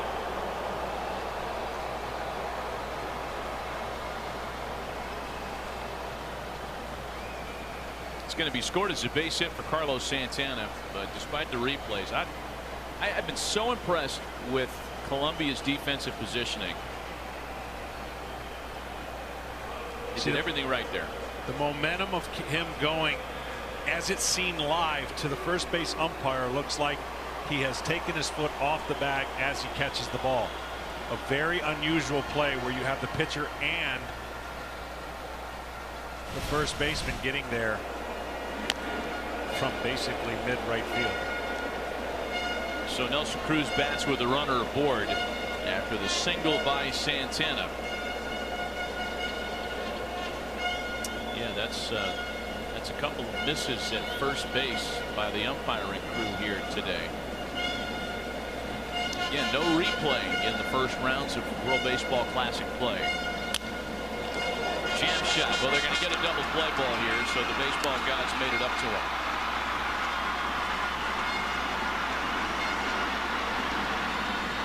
Two away here in the 6th.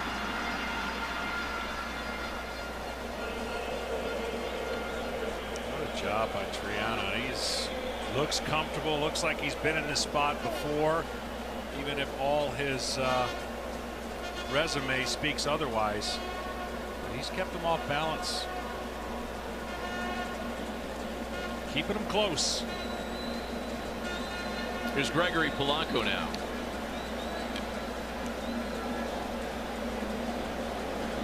Polanco has singled and lined to left.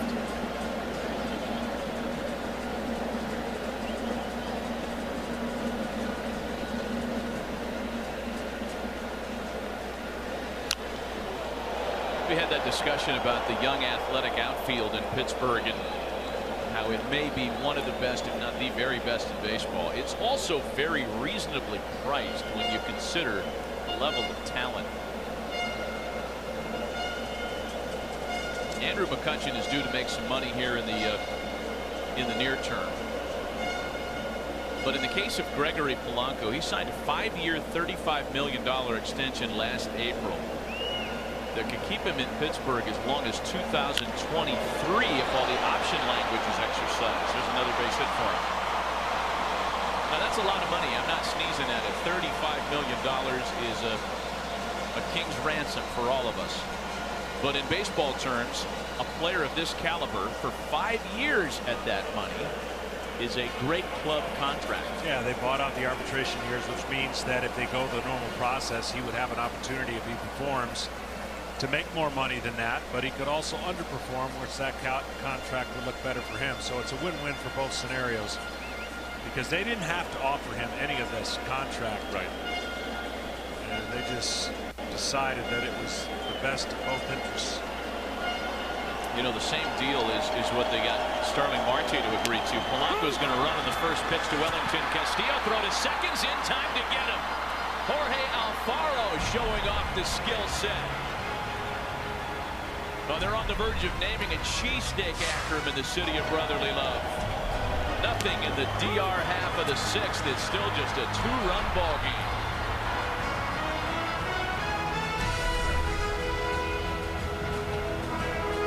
There's a rock star in the building, Smoltzy. Yes, there is. Great David Ortiz has dropped by for a visit, an alum of Team Dominican Republic in the World Baseball Classic.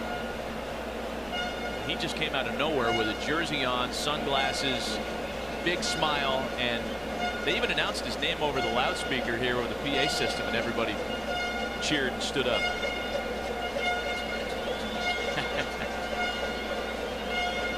He's enjoying retirement. I think that's a safe assumption.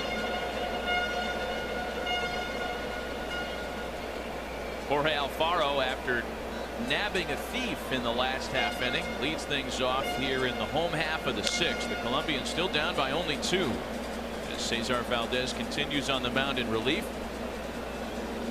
Face the minimum in the 5th and gets Alfaro, Valdez, and Sanchez the middle of the order here in the 6th. Yeah, very important inning for Colombia as the next couple innings start getting more power out of the bullpen for the Dominican, and Tony Pena has the resources to shut this game down with a lot of power. So I would think this is a crucial inning for Colombia to try to scratch a run or two across.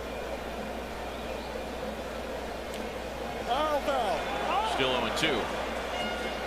Castillo unable to hang on to the foul tip.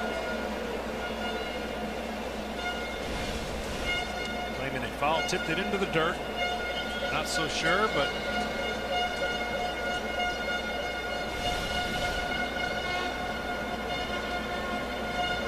Alex Colomé up in the bullpen. He's made a couple of appearances already in tournament play.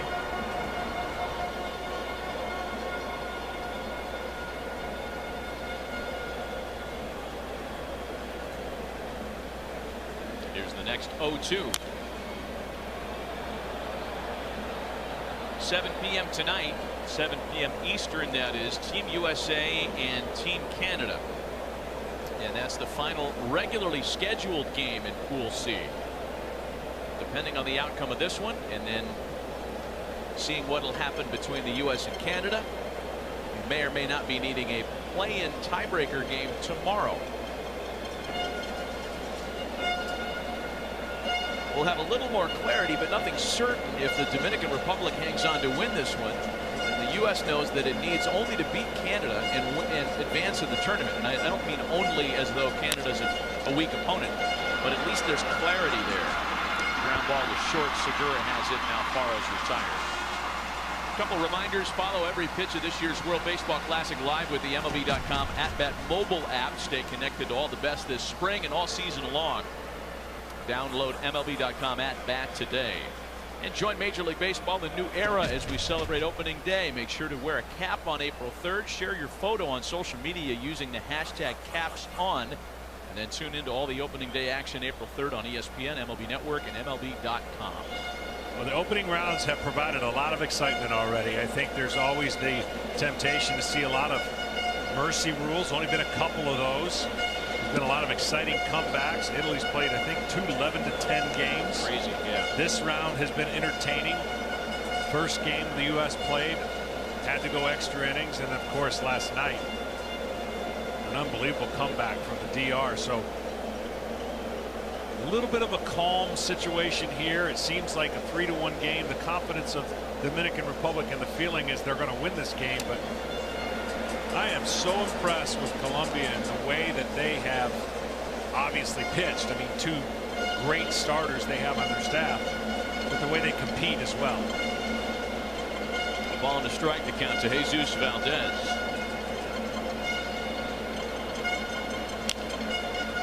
Another routine chance for Segura, and there are 2 away. Valdez is showing his multi-versions of different deliveries. A pause here, a sidearm delivery right there with a little bit of a Louis Tiant.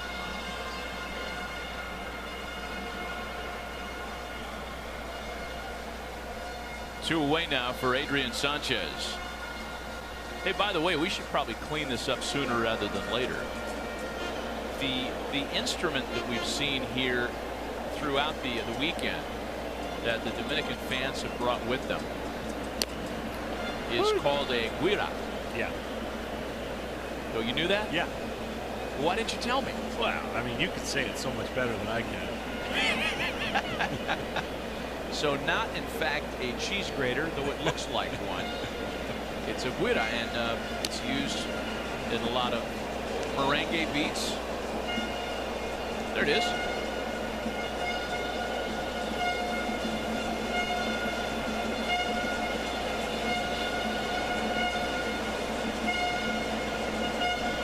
One to Adrian Sanchez is found away. I'm just impressed with a lot of fans, the way that they have kept their rotator cuff in shape between the drums and keeping the energy high throughout this tournament here in Miami. Honestly, it's like I don't even know that the game really matters that much when the party starts in the stands. Like, these fans have such a good time when there's a ball game on the field. This must be what it was like when, when Major League Baseball back in the 40s and 50s put together those all-star barnstorming teams, the greatest players ever assembled. Even earlier than that, back in the Babe Ruth days of the 1920s. And when they would travel around the United States and play various games against local organizations or what have you, and fans would come out. I mean, you're seeing your national heroes all together in the same uniform under the same roof. That's got to be the experience for these Dominican fans. 2-2. Swing and a miss.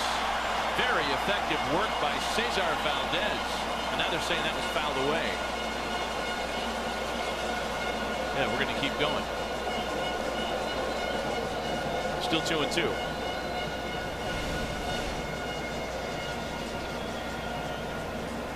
Good call. Wellington Castillo did his best to sell that.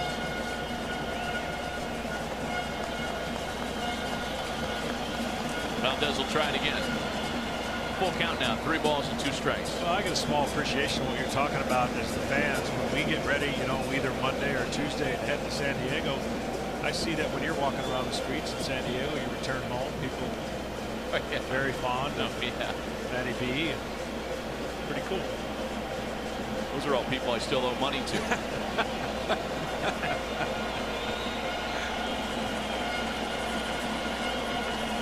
Full count to Adrian Sanchez. 2 gone, bases empty, a 3-1 ball game. That's where we've been ever since the top of the 3rd when the DR reestablished their lead.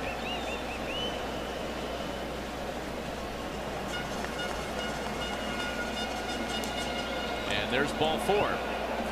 Second base runner on the watch of Cesar Valdez.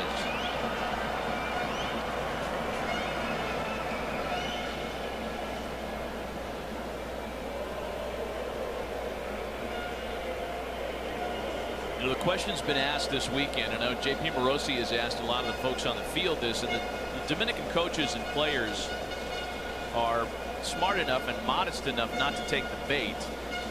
But the question has been, is this the best baseball team in the world? Let me ask you, is the Dominican Republic team better than the Cubs right now?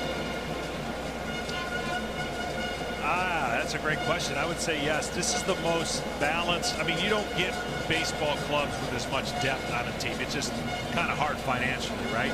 But when you bring in the top talents of this country, there's only a couple that are not here. I mean, they've got everybody. They've got a team that can compete against anybody and shut them down. Yeah, the U.S. roster would have the same components if they were able to get some other guys that, whether it's previous injuries or off-season scenarios, that's what makes these two unique in the fact that we have a bigger pool, but the next bigger pool comes from the Dominican Republic as far as quantity of players. And look, it's scary to go through that lineup. It's scary to go through that bullpen, and they've shown it. They've shown why they've won 10 in a row.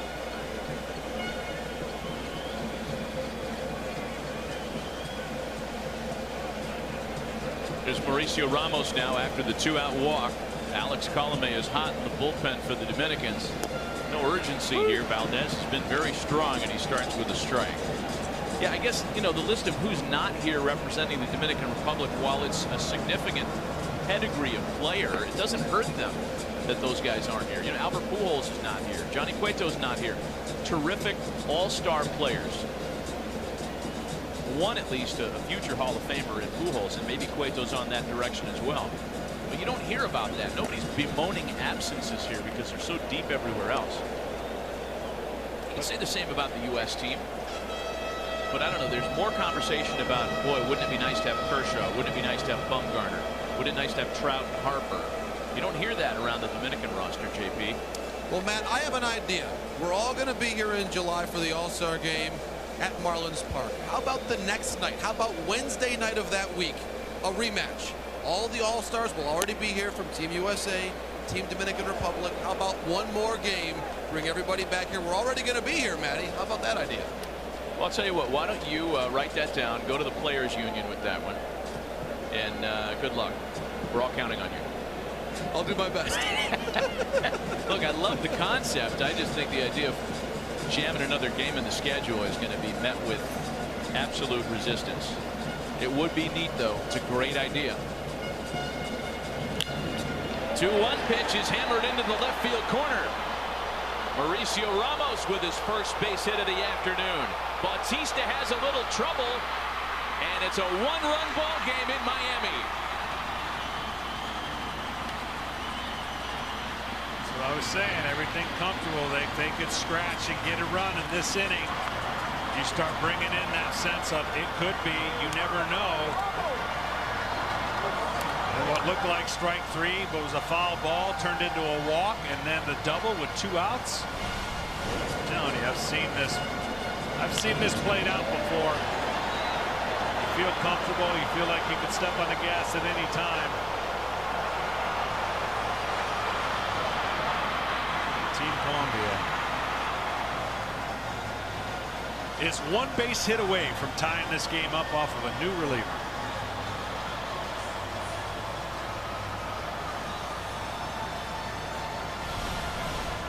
So that's going to be all for Cesar Valdez, and Alex Colome will be called on to try to stop this at a run. A 3-2 lead for the Dominican Republic. A pitching change. We'll be right back. 7 games last year with the Rays. 37 of those appearances amounted in saves. One of the more reliable arms in the American League last year, and he's called on just to get the final out here in the 6th inning and limit this rally at a single run. Jonathan Solano was the offensive hero for Colombia yesterday in their win over Canada. 2-out walk and then an RBI double have tightened this up to a 1-run game.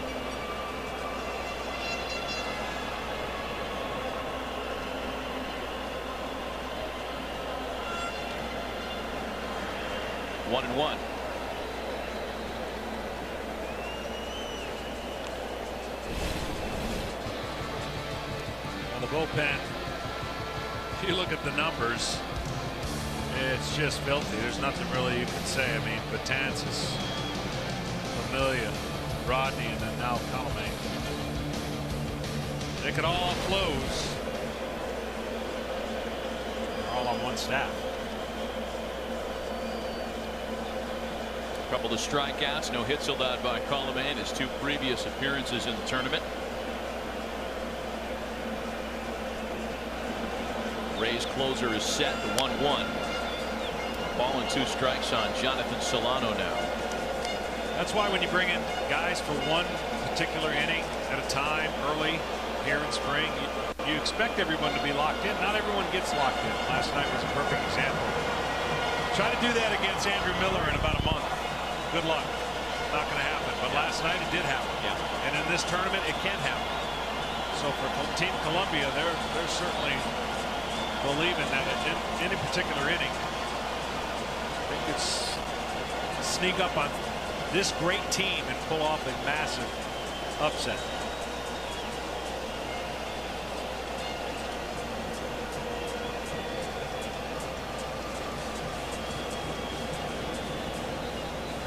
I mean, this format is exciting. This game, and I know we're getting close to March Madness, legitimately would be a #1 seed versus a 16. Yeah, you bet it would. Great point. The next 1-2 from Colomé is fouled away. The Colomé family has something of a lineage with the Tampa Bay Rays. Remember, Alex's uncle Jesus spent 6 seasons in Tampa St. Pete.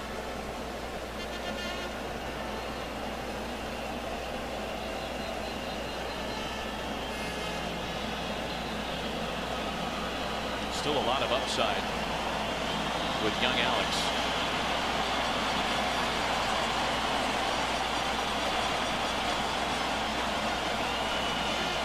The next 1-2 is airmailed. It takes the hard carom off the backstop, and that advances Ramos. My goodness, hit the bull, win a stake. Colomé completely lost the handle on that pitch. Yeah, fastball that got away from him. Now that brings in the slider in the dirt. Colomé's got a real good slider. That would be the pitch I think he goes to, a 2-2 right here. Trying to go fastball in. The ball just gets away.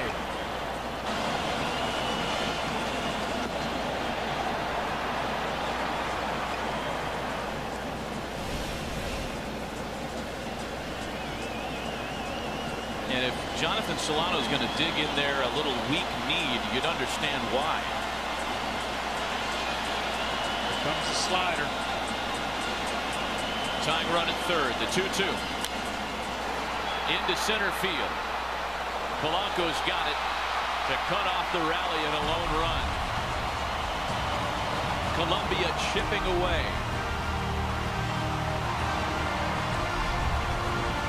May have bargained for in Miami. Our first of 2 as pool C play wraps up tonight. And this has been a fun one to watch. 3-2 Dominican Republic, top of the 7th inning. Back with John Smoltz and JP Morosi, Matt Vasgersian. Wellington Castillo leads things off in the DR half of the 7th. And again, Triana done an incredible job since he came in. This ballpark has gotten fuller and fuller as the day has worn on. Yesterday, the biggest crowd ever to watch a baseball game in this building, 37,000 plus, and might I say, nothing to sneeze at today. Here's the 2-0. 3-0 now to count to Wellington Castillo. Are you surprised at this crowd today? I thought there'd be just a little bit of a letdown after the big win over the U.S. yesterday. I didn't know that it would be this supported today. It's really a wonderfully pleasant surprise.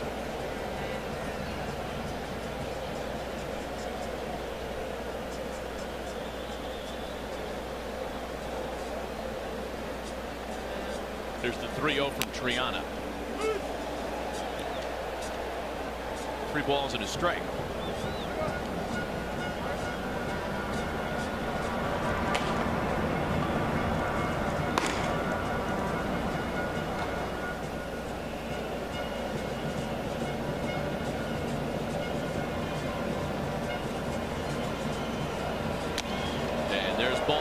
leadoff hitters aboard to start the Dominican half of the 7th.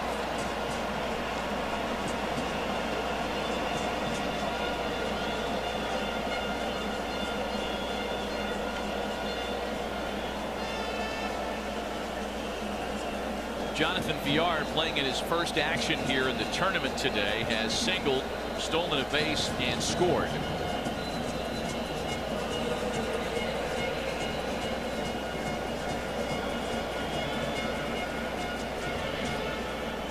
And here comes Luis Urueta. That's going to be it. He's going to go and get Carl Triana, who, as John mentioned, was terrific through 3+.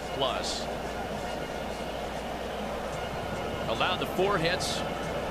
That walk to open the 7th, his one and only pass of the game. Struck out a batter. Did a great job to keep it close. And Colombia goes to the bullpen in a 1-run game. We'll be right back. He's had some arm injuries. At one time, he could sling it up there. Fastball slider combination. Starting to get it back a little bit. Starting to come back to the closer to the form he once had. Hit a live arm for those clubs you mentioned, Matty. 7 seasons in the big leagues, most recently 2015 with the Rays. Jonathan Villar with a pop onto the right side of the infield. It'll turn into a single out.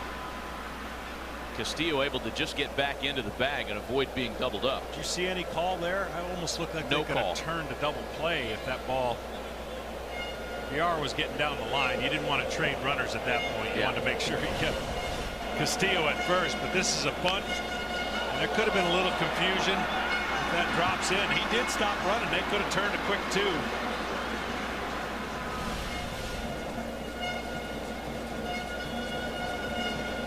So now Gene Segura.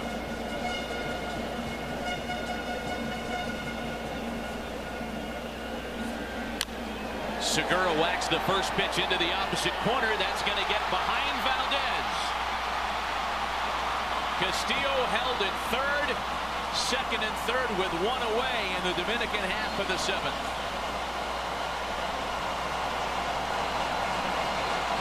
Talked about the depth of this lineup. They have an interesting dynamic change when you have Segura and Villar. A lot more speed, a little less power, but Segura just keeps getting hits. He's unbelievable. You know, I hope for the Diamondbacks' sake that Taijuan Walker goes to the desert and wins 20 games this year, because you know what Seattle's getting. Most exciting all-around players in the sport. Well, here's the problem. Traditionally, you should walk Manny Machado, but guess who's on deck? They got to pick their poison. Cano, but I would certainly take Cano over just because his timing. So they are going to walk Manny. Manny's been locked in. It's almost mid-season form. Take their chances against Cano with a possible double play with the bases loaded. I mean, this is pick your poison. Yeah, it's rough. Imagine a scenario where you're walking a guy to load the bases for Robinson Cano, 7-time All-Star, 2013 WBC most valuable player, set a record for hits the last running of this tournament. But as you bring up, John, Machado's been locked in, and Cano really hasn't gotten it going yet. He's just 1 for 9 with 3 walks. That's the dice roll that Colombia is willing to make.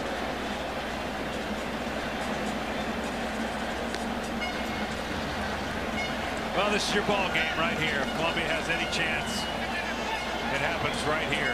They get out of it. Severe momentum swing. Otherwise, DR could break this thing wide open.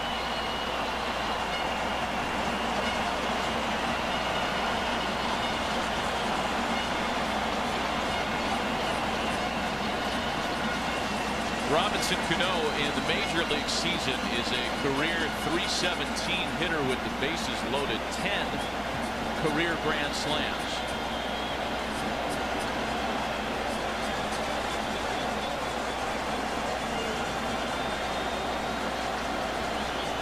got Castillo, Segura, and Machado aboard, and a 1-run lead.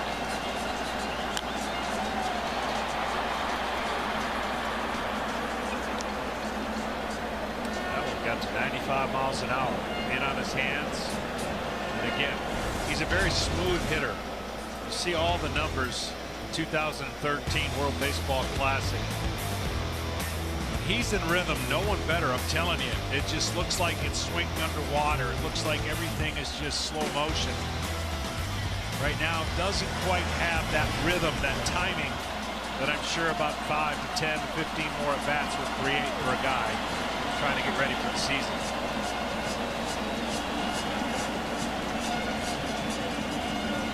There has been some head-to-head experience between these two adversaries rather, during the Major League season.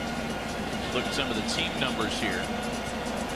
Each team with only one hit with runner in scoring position.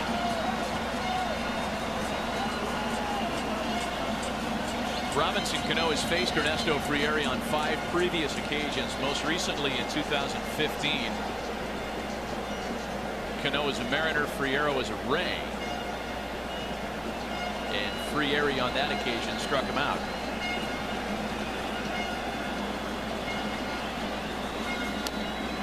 Oh, 0-2.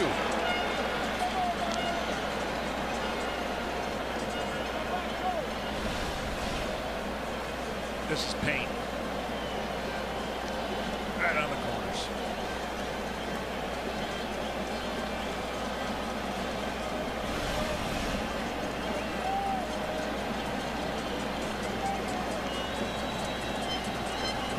Former big league closer looking for another chance in Major League Baseball, but for now trying to keep this bases loaded situation quiet. Cano with a bouncer up the middle.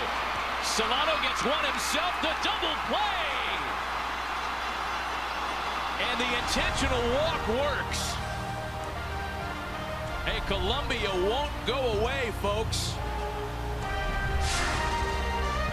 A double play ball turned against one of the game's most potent hitters. Keeps it a 1-run affair in Miami.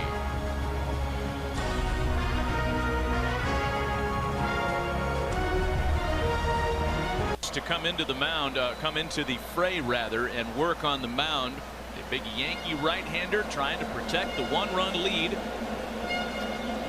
Dominican Republic had a good opportunity to ensure it or pad that lead with the bases loaded and 1 away in the top of the 7th, but Ernesto Frieri shut the door. And Team Columbia must make him throw strikes.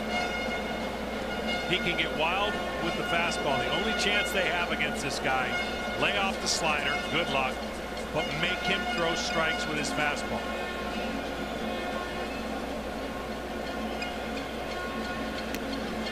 Two balls and no strikes to Dylan Betances, from Dylan Betances rather.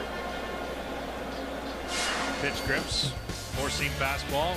There's that knuckle curveball, but more in line with what you're going to see. Slurve, that is that nasty slider. Ball just takes a turn at the plate.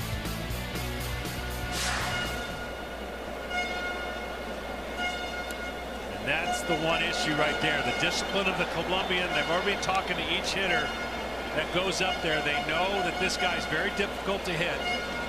But at the same time, he struggles with the command of his fastball based on that big frame and mechanics. I'd take 2 in a row right here.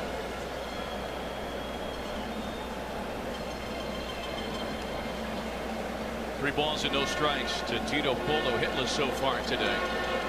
Betances 3-0 pitches in for a strike. When he's right, he's among the best in the business. We're familiar with what Dylan Betances can do when things are going well. 391 strikeouts over the last 3 seasons, the most among all major league relievers. It was fantastic last year.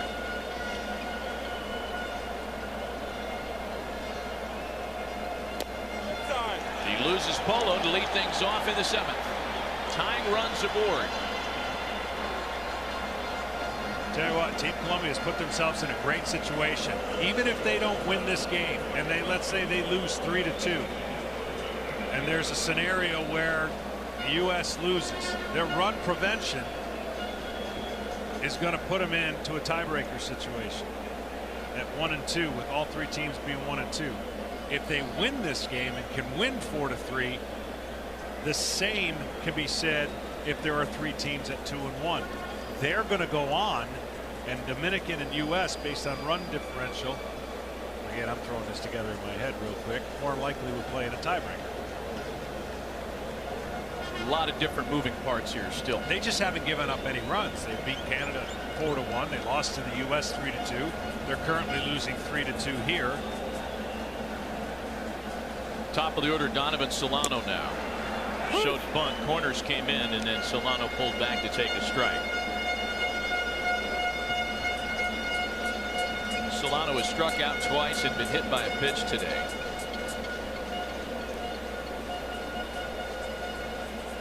Betances worked against Canada, a scoreless inning on Thursday.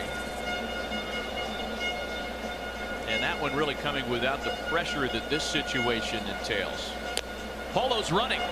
Throw to second is in time to get him. Segura had to get there a little late. A little miscommunication as to who is going to cover that throw, and the Dominicans get it done. A huge caught stealing here in the 7th.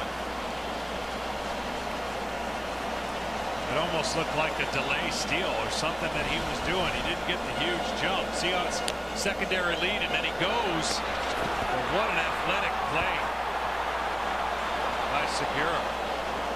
Gets his secondary lead. After he gets there and goes, he tries to catch him by surprise. Man, that would have been something had he was able to elude the tag. A sliding head first tag. Now Solano behind the ball and 2 strikes.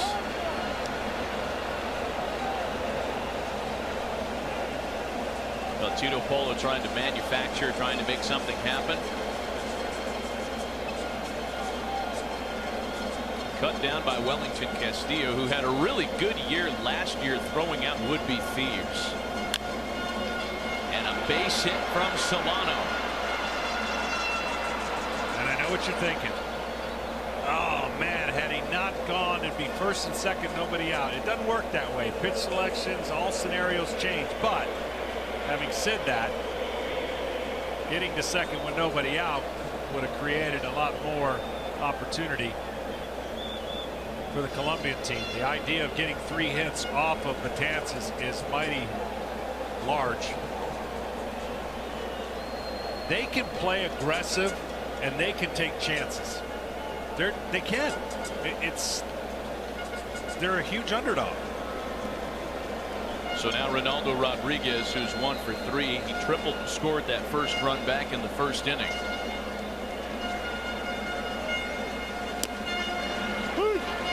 Breaking ball for a strike. Betances had only 1 inning of work in this tournament. We mentioned his appearance against Canada Thursday, and a total of 2 spring training innings in Yankee camp in the Grapefruit League.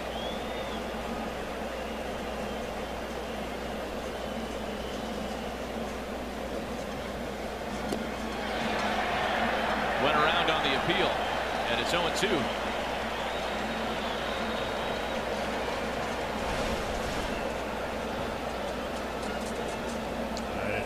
Boy, I don't think I've ever heard you say he didn't go around.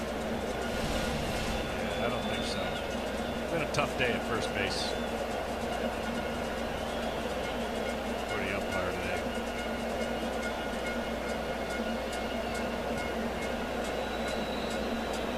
Giovanni Urshela waiting on deck for Colombia.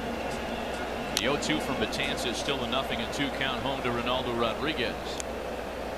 So in terms of those tiebreaker scenarios, because we're not taking anything for granted this afternoon in a 1-run game. Let's say, for example, for the DR, you know, they win, they're in. They advance to the 2nd round in San Diego with a victory here over Colombia. Or if the United States loses versus Canada later on tonight.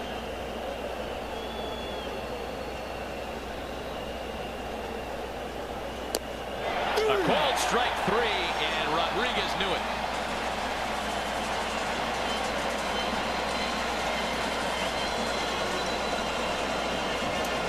as far as Colombia's fate, if they win and the U.S. loses to Canada tonight, they're moving on. A tiebreaker would be necessary if Colombia wins and the U.S. loses, and a run tiebreaker formula comes into play between U.S. and Canada. Right now, Urshela's got to hope that there's a hanging slider that he can pick on. Try to stay off of anything down. There was the hanging slider, but he wasn't anticipating it. Hard to do. The guy who throws this hard. 1-1 the count to Giovanni Urshela.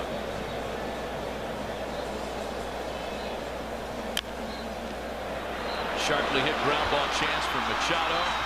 An inning that started with promise for Colombia, for the base on balls ends with nothing.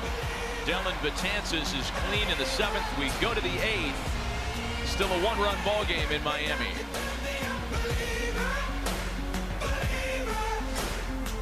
A 1-run ball game. Colombia scoring the tightening run in the bottom half of the 6th inning.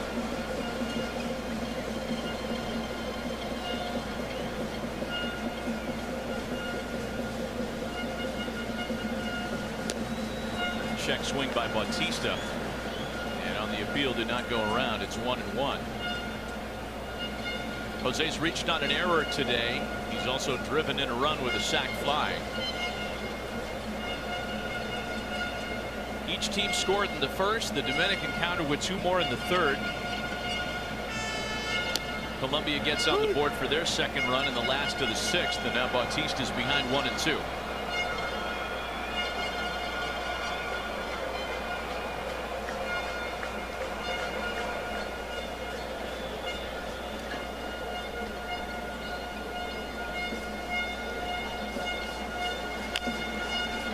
Roller to the left side. Urshela gathers it in, and there is 1 away.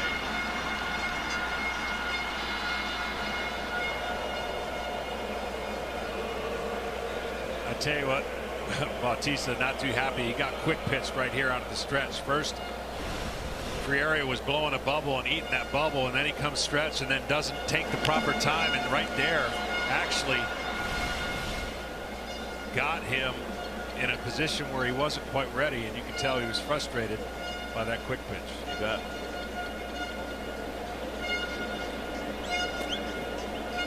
Carlos Santana now, as has been the case throughout the tournament. The shift is on against the switch hitter from the left side. He sends it toward the shift, but that'll beat it. Santana's going to try for an extra base. The throw to second. In time to get him.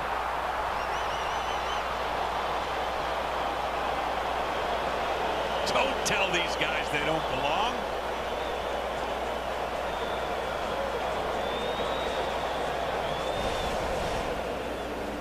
This is a great play by the outfielder. He anticipates that there's going to be a play at second. He gets to the ball, takes his time, and has a good crow hop. Throws it on the money. Good scoop. Lies the tag. You can see Santana running right through Alfredo Griffin's stop there. Griffin wanted nothing to do with an extra base attempt. That was Santana running on his own. Terrific look at the tag play at second base. 2 away for Nelson Cruz. They'll overload the left side of the diamond against the right-handed pull hitter Cruz, who today is 1 for 3 with a base hit.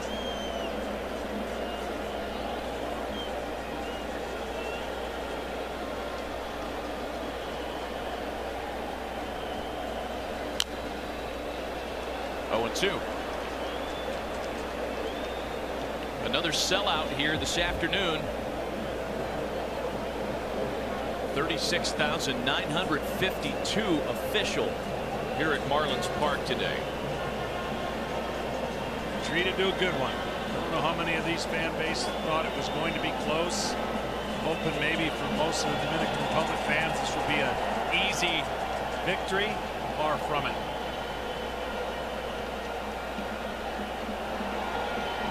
Frieri's 0 0-2 is swung on and missed, and Ernesto Frieri, despite a base hit, faces the minimum. Keeping it a one-run ball game headed to the last of the 8th. Can Colombia deliver an upset blow? We'll be right back. Takes over as the new right fielder. They go into prevent defense mode, and the timeless wonder, he'll be 40 years old during the World Baseball Classic. The newest member of the Arizona Diamondbacks bullpen, Fernando Rodney, takes over on the mound. Well, the only chance again you have against Fernando Rodney, much like Betances, is the fact that he can get wild with his fastball. Tremendous changeup. You can't really tell the difference when he's throwing it right between the fastball and changeup because his arm action is so good. But he too can let the strike zone bounce around. So the discipline is going to have to be this Colombian team. Make sure they swing at strikes. A dangerous hitter to start things against Rodney. Jorge Alfaro lays it off, and then it's Jesus Valdez and Adrian Sanchez, middle of the order here in the last of the 8th.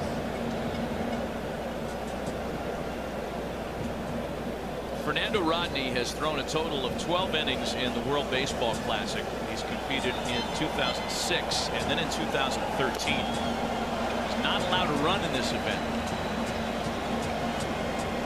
He was on the mound when the DR won it in San Francisco over Puerto Rico to claim the championship in 2013.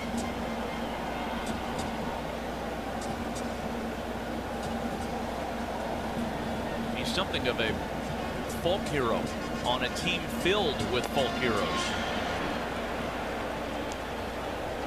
The Magic Rally plantain was his thing. Showed up with a huge gold-plated plantain here on Thursday night. It brought the crowd to his feet.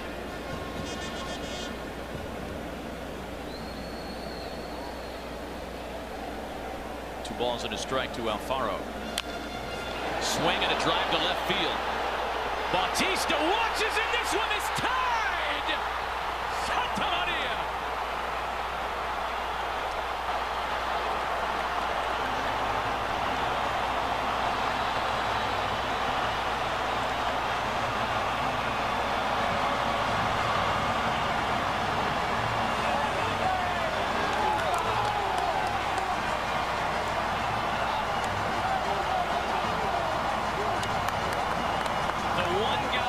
You're most afraid of in this lineup, beating you with one swing of the bat, did it. Swinging strikes. He swung at a strike. Looked like a hanging changeup that he stayed in. Wow. Said these guys are feisty. They feel like they belong. They feel like they have a chance. And being the home team, they are pumped.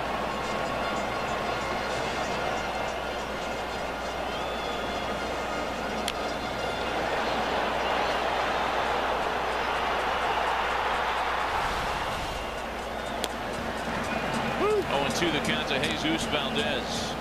The home run had become a problem for Fernando Rodney the last couple of years. Really punctuated last year after the trade from San Diego. He gave up 5 home runs in 39 innings after being acquired by the Marlins. There's a ground ball for Segura and the first out of the inning.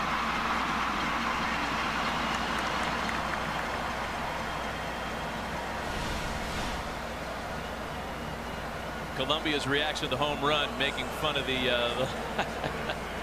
whole arrow thing that Rodney does after he records a save.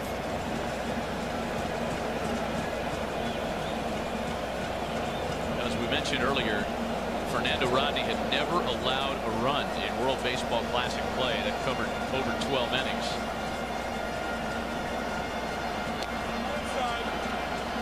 Here's Adrian Sanchez now with a run in and 1 away. Well, we start peeking ahead now to the top half of the 9th inning.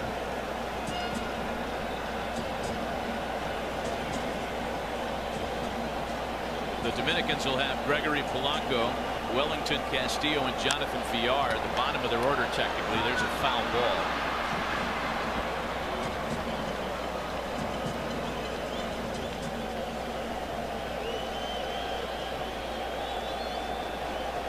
It's just not only a troubling development for the Dominicans, it's a very troubling development for Team USA, because their fate is in part tied to what happens here in this ball game. No doubt. Team Canada's not too happy either, because their only chance was to have Colombia. Slight chance for them anyways, but a chance. If Colombia loses, find a way to play into a tiebreaker game. Colombia really threatening to upset the apple cart here if they can slay the giant. Chopper to the left side from Machado. There are 2 away.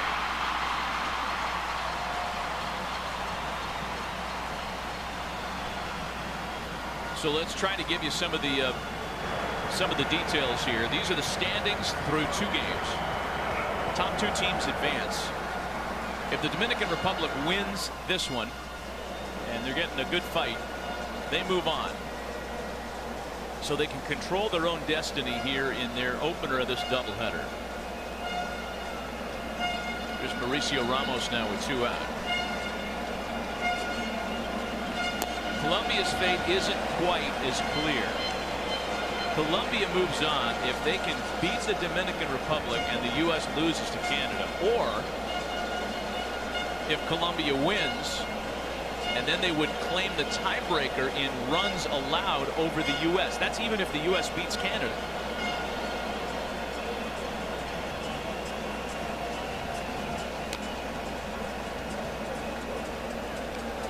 It would still be a tiebreaker game in a 3-way 2-1 teams. One of the teams won't have to play based on that run tiebreaker differential, and the other 2 would play on Monday.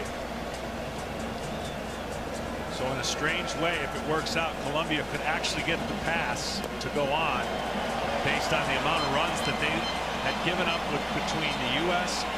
and Dominican Republic, which would mean potentially Dominican Republic and U.S. on Monday, if U.S. wins tonight, would be in a play-in game to move forward into San Diego. Could you imagine the 2 teams that everybody thought were just going to punch their ticket and blow right through this bracket would have to play for their tournament lives in a tiebreaker game Monday? The 1-2, a swing and a miss. Oh, Rodney's still shooting arrows even though he gave up the game-tying home run. I don't think he cares about who judges his arrows. He shot one off anyway.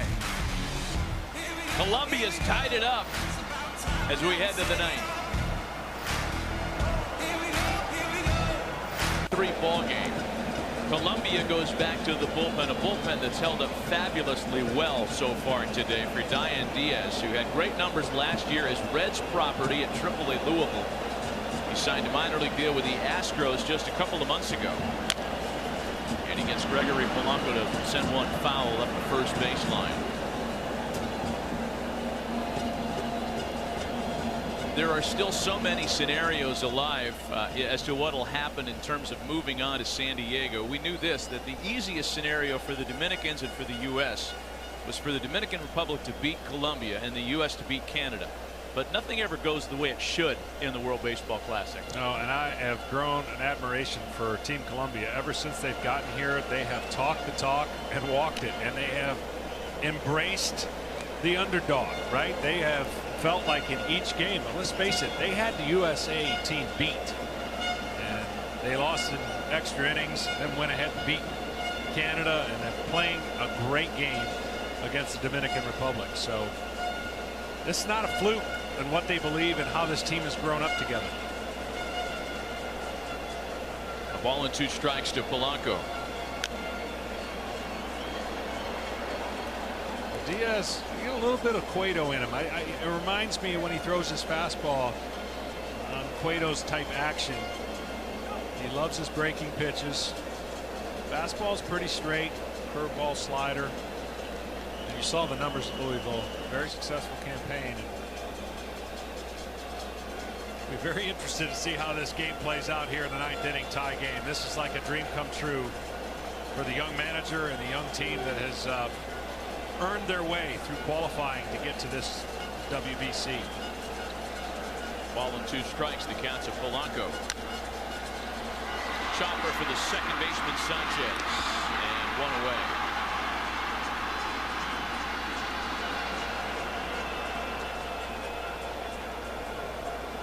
I mean, seriously, think about the Dominican Republic knowing that they've just won the first 2 games. They're coming in here controlling their own fate. They win, they're in, and now they have a little there's a little apprehension based on what is starting to accumulate, the information that might take them into a tiebreaker game if they don't finish this one off. Here's Wellington Castillo now. The thing the Dominican Republic still has going for it today is if there is isolated power and there are trouble spots in the Colombia lineup, the entire Dominican lineup is a trouble spot. The entire lineup can go bridge on you.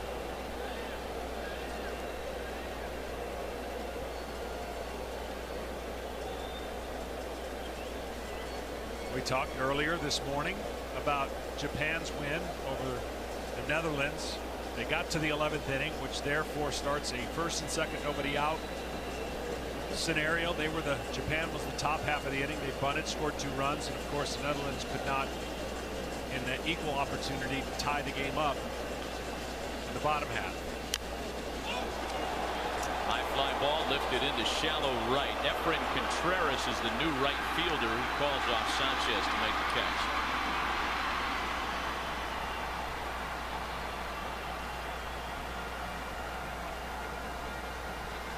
We have an update ready to come your way from the Italy-Puerto Rico contest. Either one of those 2 teams can still move on out of Pool D. Heidi Watney with a studio update. Yes, Matt, a lot on the line with this Geico update. Italy and Puerto Rico underway, and John Andrioli gets the action going early. A 2-run homer in the top of the first inning opened up the floodgates out there. Look at that. Yes, Italy takes a 2-0 lead in this one, Matt. Literally opened the floodgates in center field. That has been just a wild bracket play in Jalisco, Mexico. We'll keep you posted there. Thank you, Heidi. Jonathan Villar now with 2 out and the base is empty.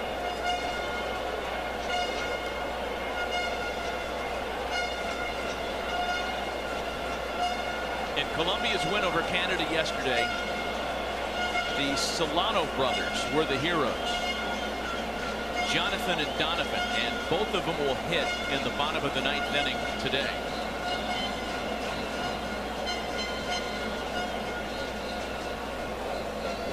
Jonathan, the DH.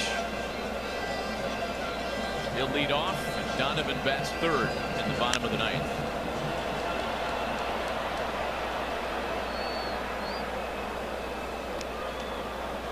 Nothing in 1 to Jonathan Villar. It's the second catch that kid's made, foul ball in that area. Don't ask me why, I know, but the shirt and the glove. How can you tell? Same shirt, same glove, unless they switch shirts. He's active. He's ready. You're right. He's the only guy with a red shirt here. What are you talking about? No, the lime green. Oh.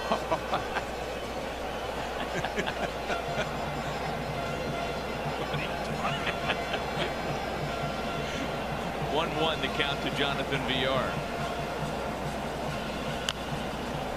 Another chance for him. That's too far away from him. He's got the glove, lime green shirt. He's been active. That's good.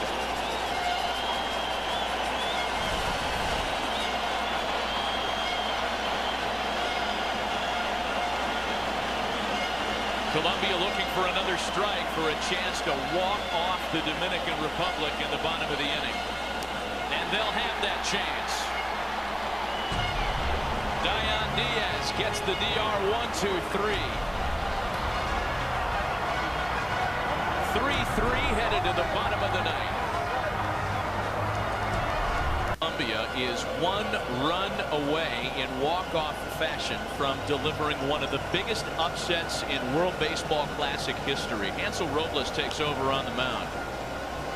If Colombia walks off the DR here, if they can score in the last of the night, they will win the pool outright. They will advance to San Diego.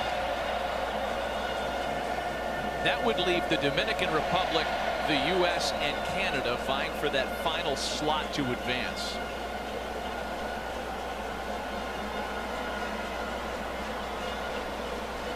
If Colombia wins this game, they're moving on as winners of the pool. Then it comes down to the U.S. winning and playing a tiebreaker against the Dominican Republic. And if the U.S. beats Canada, they get a chance for that tiebreaker game on Monday. If the U.S. loses, then the Dominican Republic is going to San Diego with Colombia. The only way Canada can advance is if the Dominican wins this game and they have a shot at a tiebreaker. 1 ball and 1 strike to count to Jonathan Solano, one of the offensive heroes for Colombia yesterday in their win over the Canadians.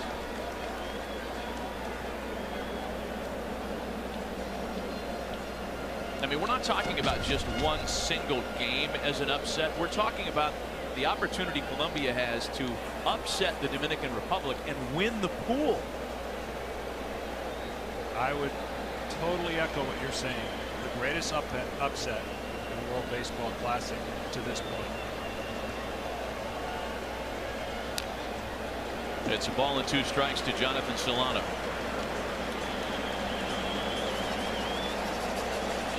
Hansel Robles trying to get this to extra innings, where the Dominican Republic would have the top of their order in the 10th. And again, bearing in mind the format rules, if this game is still tied in the 11th, that's when the WBC tie rules come into effect. In an extra innings game, runners would start at first and second in the top and bottom of the 11th. There's a little flare headed to no man's land. Closing ground and unable to make the catch is Rojas, and the winning run is on base.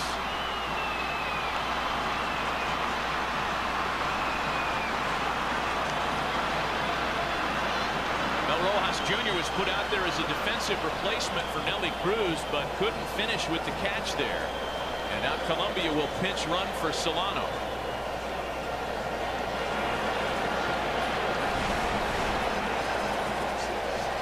I'm telling you.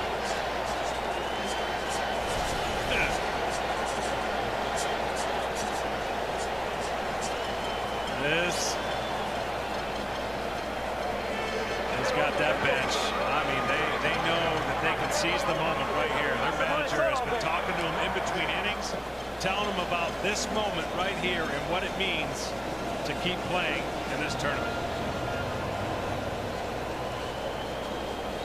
Oscar Mercado can run. He's something of a special weapon that we haven't had a chance to see yet. He stole 50 bases a year ago. 4 minor league seasons, he's stolen 121 bases. Well, you can bet Tito Polo is going to look to try to advance him here somehow. Machado's in a little close at third. Great speed at first base, and here we go.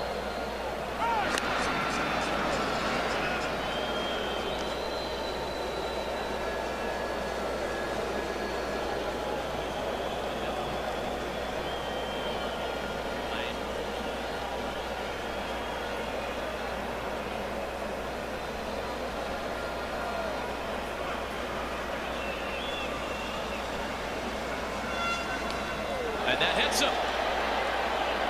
The winning run's in scoring position now. Tito Polo's never been happier to have been hit by a 93-mile-an-hour sinker.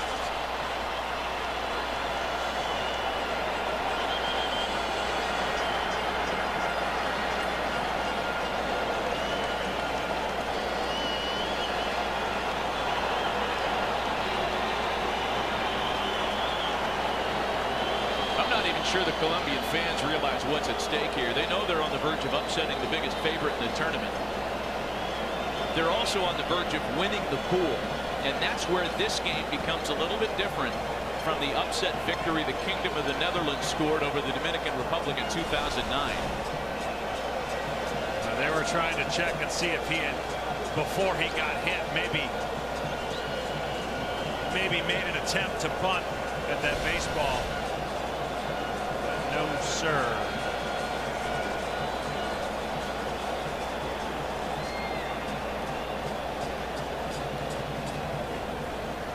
Back in 2009, the Kingdom of the Netherlands had beaten the Dominican Republic once and then knocked them out in what was double elimination format a second time in their meeting with a 2-1 walk-off win. It was scoreless after 10.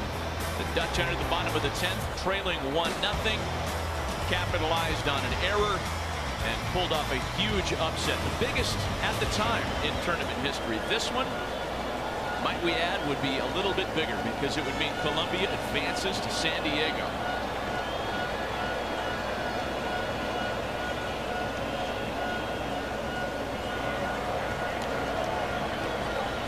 Well, the most important thing that the Colombia team can do right here is, if they're bunting, make Machado field the ball. In other words, bunt it to where he has to come in and make the play at first base.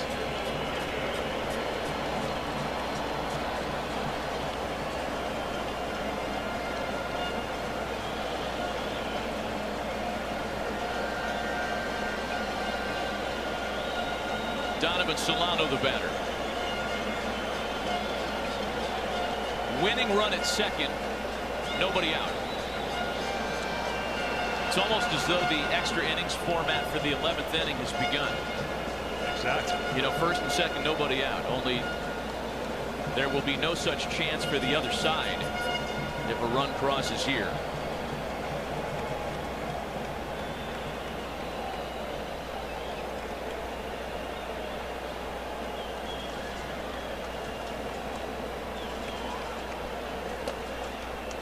Ball and no strikes, the count to Solano, who today has been hit by a pitch, singled and struck out twice. Another thing to think about, think how dangerous Colombia becomes in the next round if they can advance with Quintana and Tehran, and them getting an opportunity to throw more pitches as the pitch limit goes up in the second round. Jose Quintana has delivered the best pitching performance in this pool so far in the WBC. Marcus Stroman was brilliant yesterday as well. 2 balls and no strikes. The count to Donovan Solano. I'm not sure if Wellington Castillo was actually delivering the ball back to Robles or if he was trying to throw to second base. Yeah, he was trying to throw to second base.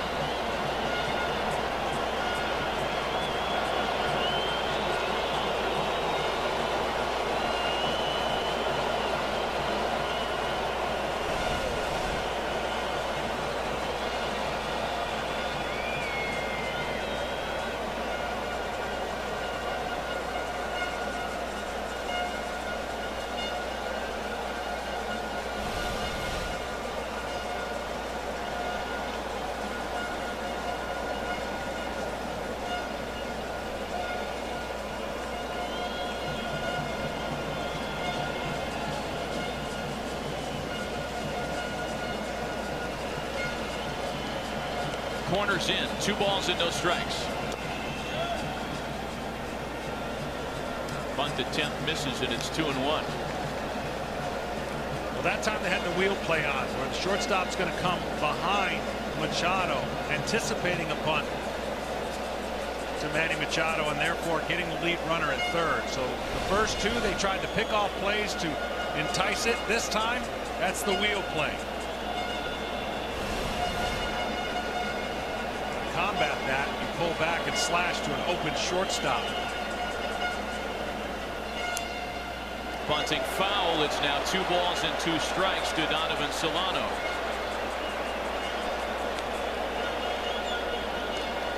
You going to keep it on here, John? The bunt play? Yeah, tough call here. I would say not, based on the way his approach was in those 2. I'd let him swing.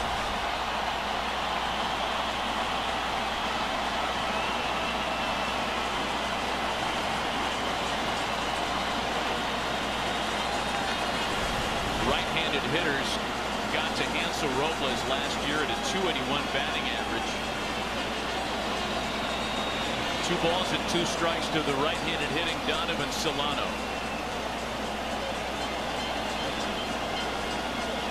Winning run at second base with nobody out last of the 9th. The winner moves on to San Diego. That almost hit him. Not quite sure how it didn't. Full count now. Robles has not shown the command of his fastball. It's getting away from him. Looked like it might even got his jersey. Yeah. Got to do a little better acting there. It definitely got his jersey. That would have been a hit batsman. This replay.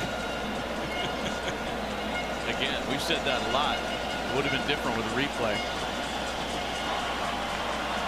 All right, full count, 3 balls and 2 strikes.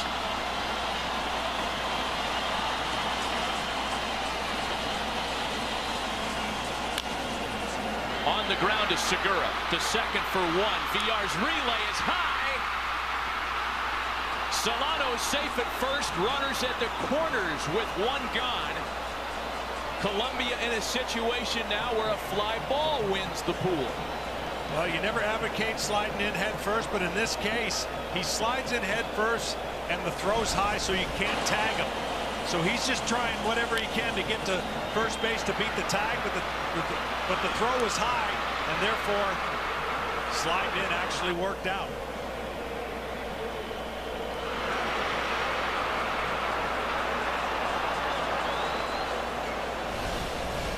Exactly the result off the bat that Hansel Robles was hoping for, and you got to think that maybe if Robinson Cano's not DHing and playing second base in this one, there could have been a different fate on that play. Now here is when you pick and choose your moment for a very, very gutsy suicide squeeze to end the game. I don't think it'll be on the first pitch, but you've got to have that in mind if you're the DR. Ronaldo Rodriguez, the batter, he tripled and scored Colombia's first run of the game. A ball and no strikes. Infield in for the DR. The other thing you can do is read a safety squeeze. In other words, it's an indefensible play. If he bunts it between the first baseman and the pitcher's mound, the third base runner reads it, reacts, goes. They cannot defend it. Therefore, obviously cannot turn 2. The game would end. It's the best play in baseball that is rarely used.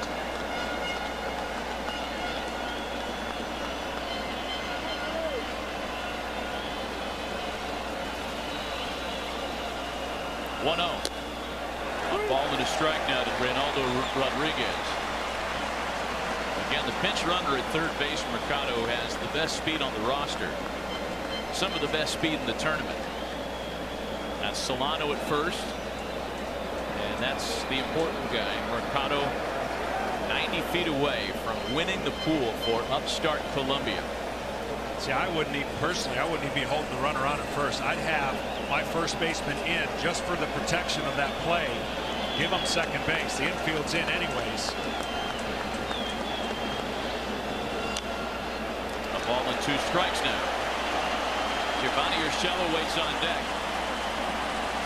One of the few players on this Columbia roster with legitimate major league service time. A team that's played together for a long time. Many names anonymous to U.S. baseball fans. Playing in World Baseball Classic play for the first time. They didn't even qualify in 2013. And they are 90 feet away from defeating one of the biggest favorites, the defending champs.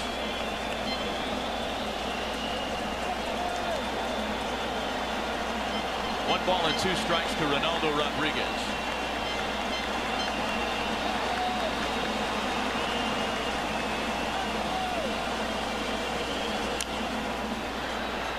Who is hanging around. I know there's a temptation. You don't want to get doubled off via the line drive, but I'm still shocked that he's standing there at first base. Create so much action by getting to second and then put the onus on the only play being made is at home plate at second and third.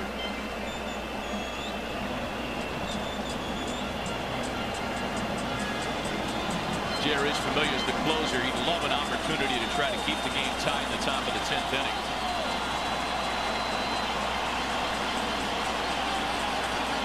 His Mets teammate Robles sets. Line to left field. The catch is made by Bautista. The throw to the plate. Mercado's out, and we're going to extra innings. Columbia can't believe it. They've got to be restrained.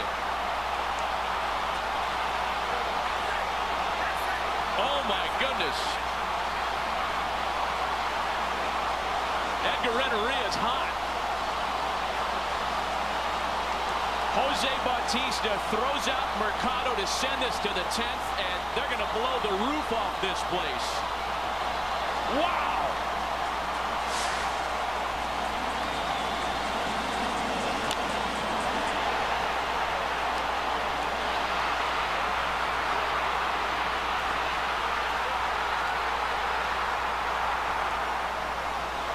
I think they're arguing he never tagged him.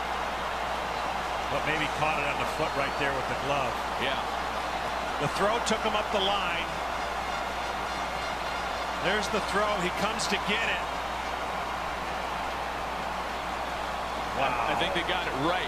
I think what you said is correct, John. I think the direction of the throw just took Castillo into Mercado.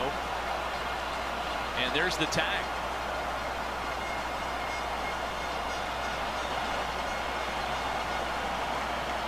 Jose Bautista not blessed with a big-time throwing arm in left. That was going to be close. You just sensed it.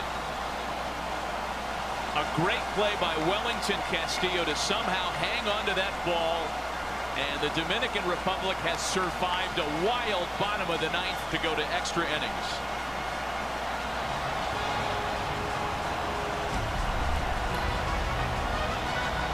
This is unbelievable.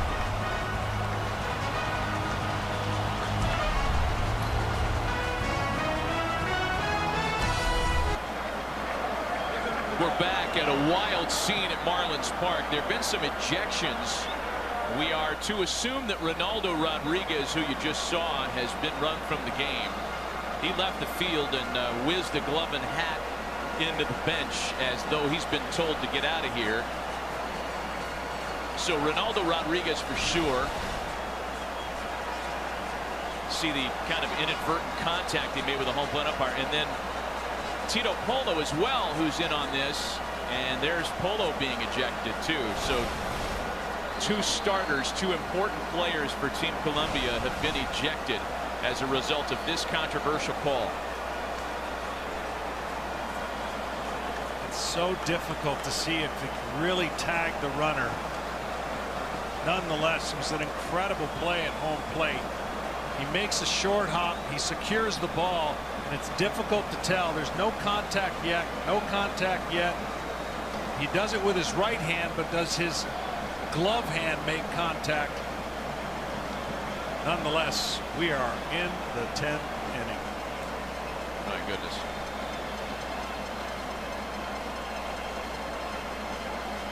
You know, it looks to me, I'm no umpire, but we're looking at the videotape here. I mean, we're breaking this down almost frame by frame. It looks like they got it right.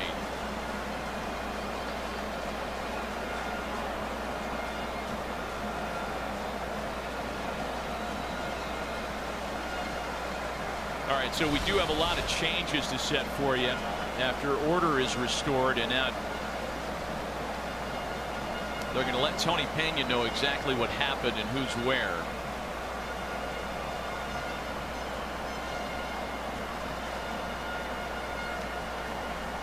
Well, the biggest game in the history of Colombian baseball, and it's going to a 10th inning.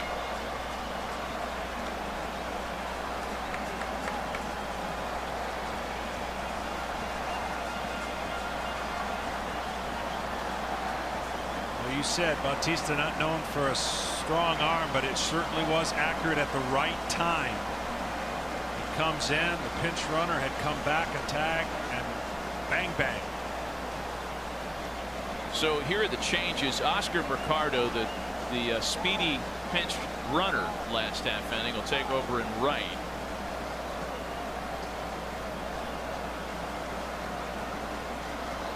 That moves Efren Contreras from right to center for Polo, who's been ejected.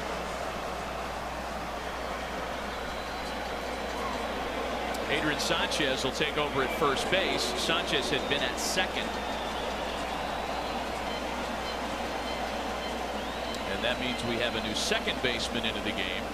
He is Charlie Mirabal. Wow.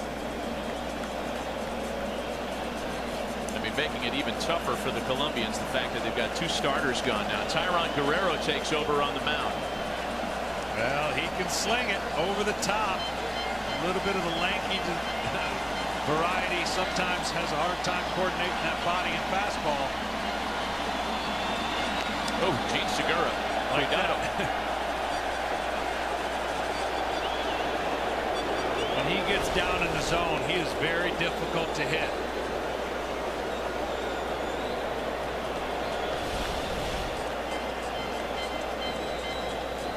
First batter so huge here after what just transpired for Colombia. 1-1. Tyron Guerrero's been around in the minor leagues for 7 seasons between San Diego and Miami organizations. He was traded by the Padres to the Marlins this past July in the multiplayer deal that included Jared Cozart. Andrew Kastner was the big name going to Miami.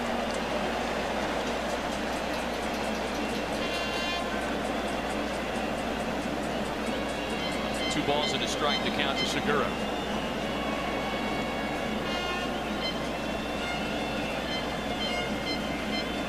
26-year-old right-hander set.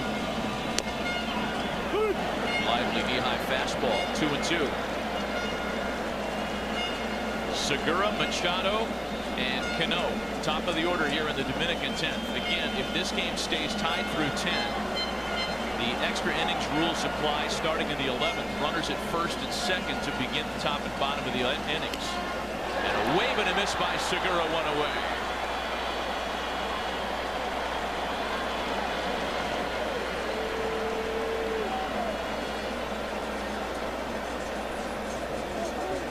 The reason this is so important, besides the obvious statement of Colombia wins and they go in, the ability now, when you talk about going potentially 11 innings and extending the bullpens, you start bringing more runs into play. And that could change the equation based on the tiebreaker rules on runs given up. Here's Manny Machado now. He's had a great tournament. An RBI double on his line today.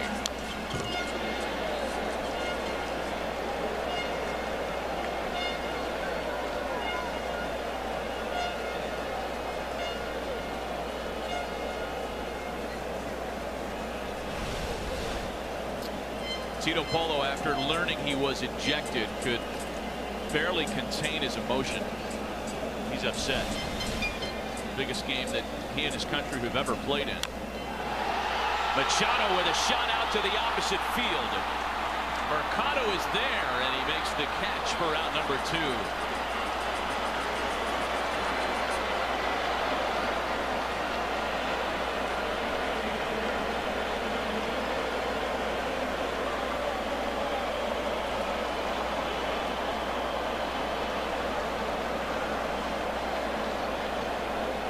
So now Robinson Cano.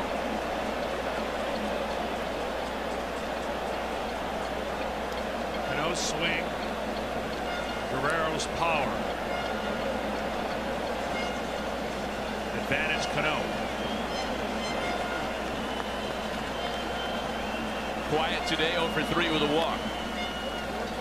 How about the Columbia bullpen, John, against this murderer's row of all-star U.S. or all-star major league hitters, that is. 6 2/3 scoreless baseball. Yeah, it has truly been impressive. I mean, certainly, you know, they're the underdogs. The longer it goes, the more people around who are watching this game are rooting for the Colombian team.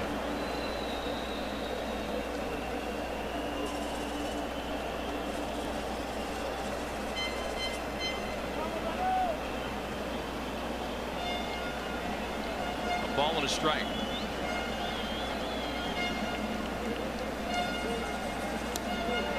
Of all the ways the Dominicans can beat you, it's a Jose Bautista throw that saves their tournament.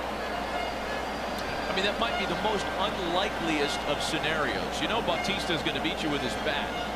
Any one of these hitters can beat you with their bats. But Jose doing it with his arm a half inning ago.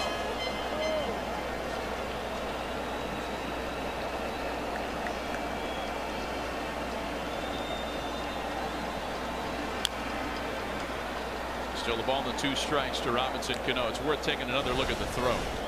Reaction time quick. Throws it a little over 87 miles an hour. Will be his 3rd fastest time miles per hour based on last year. And this is significant here in the case that it does continue, because the previous 2 outs will be the runners on the bases, and these 2 runners are not particularly fast. That's right. It would be Machado and Cano that would be placed on base if the Dominicans can get this to the 11th inning. It'd be a lot different if you had 9 and 1 runners on the bases. Yes.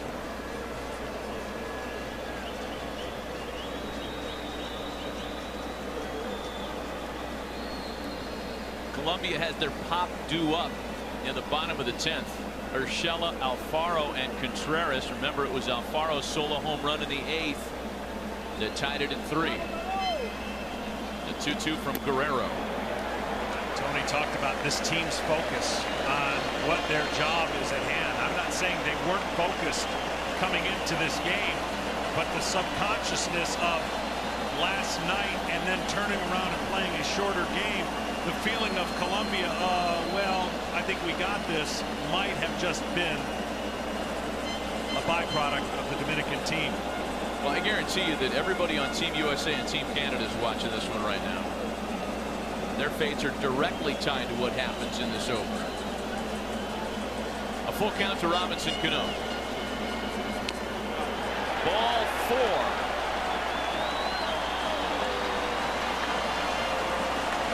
Go ahead run aboard.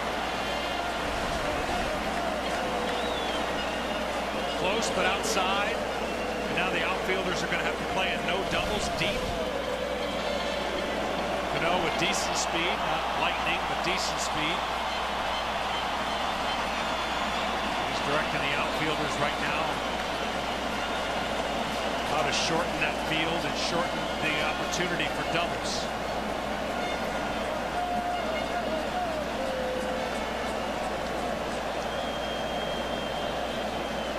Jose Bautista today has gone hitless. He did bring in a run with a sac fly in the 1st, but he's responsible for keeping it tied, throwing out the potential winning run in the last of the 9th. And Bautista sends a ball into shallow left center. That's going to drop in. Go ahead run is 90 feet away as Cano gets to 3rd. And unfortunately, that's what happens when you have to play deep to cut off the doubles. Anything that typically in the 6th, 7th, or 5th inning might have been caught doesn't give you that chance. They had to protect against the doubles. Watch where this ball ends up being hit. It was not hit hard, but certainly catchable at regular depth. And let's not forget the center fielder for Colombia has been ejected. So that speed and that ability to cover the ground is also gone.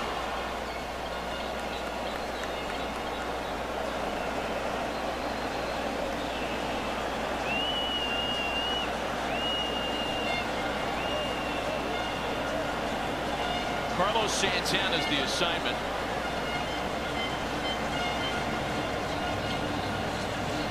He's got a couple of singles on his card tonight, as he did yesterday. Base hits in each of his late at-bats.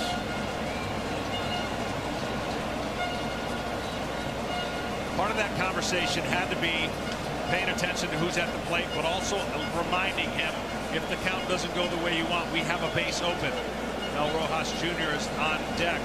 That doesn't mean they might or couldn't pinch hit for him, but that conversation has to remind your pitcher, you still have a base open. Don't get caught up if the count doesn't go the way you want against a great hitter in Santana. Ryan Dempster's taking all this in. We still don't know if Dempy's pitching in the nightcap. In fact, we just got confirmation he is starting the nightcap. So he'll pitch against the U.S. at 7 Eastern. First pitch to Carlos Santana, 97-mile-an-hour fastball, waved and missed. Interesting choice here. They will let Bautista go to second base. They're playing behind, or at least he was. Now maybe getting some instruction to close the gap and create some doubt that you might still run to the bag, keep Bautista at first base. 0-2. And Tony's telling him, take off. Now to the gamesmanship. Now he's back at first base.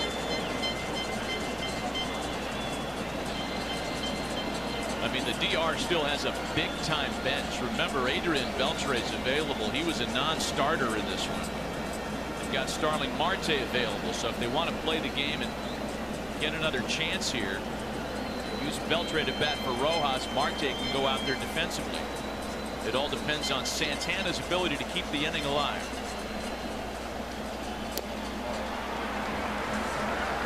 Takes a 98-mile-an-hour fastball to miss. Beltre was telling Cano, do something at third. See if you can get him to balk. Fake like you're running. Always thinking, saying, let's go. Fake it. Get the youngster.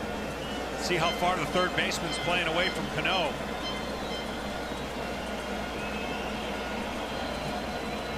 There goes Bautista. The pitch misses inside. It's 2-2. An uncontested swipe.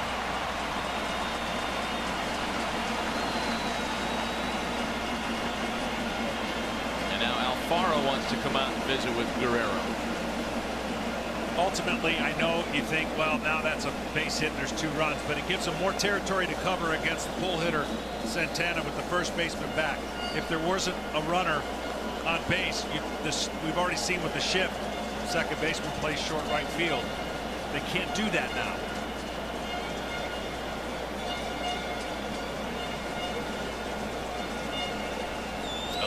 Of the Platano has been absent since the 3rd inning. Colombia's bullpen has been brilliant today. It's 2 balls and 2 strikes to Carlos Santana.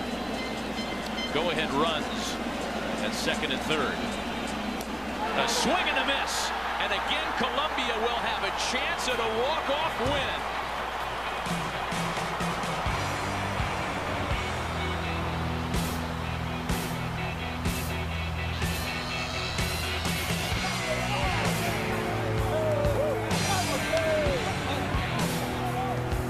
On to San Diego, and the loser has to worry about what happens in the nightcap tonight. Still to come is the U.S. and Canada at 7 o'clock in a game that means quite a bit in terms of who advances here. Eddie Romero is the new pitcher for the Dominican Republic. His 2016 numbers with the Rays on the screen, and he'll get the middle of the Colombia order. Romero trying to get this into the 11th, where different rules apply. Each team will start its half inning with runners at first and second. Giovanni Urshela leads things off for Colombia. Urshela, Alfaro, and Contreras in the home half of inning number 10.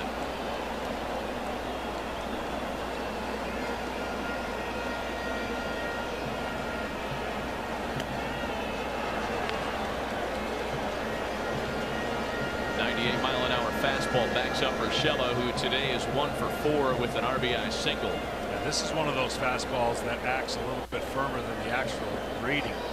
It gets on the hitter quick. Of course, being left-handed helps. Then he's got a firm slider. Sometimes looks like a cutter.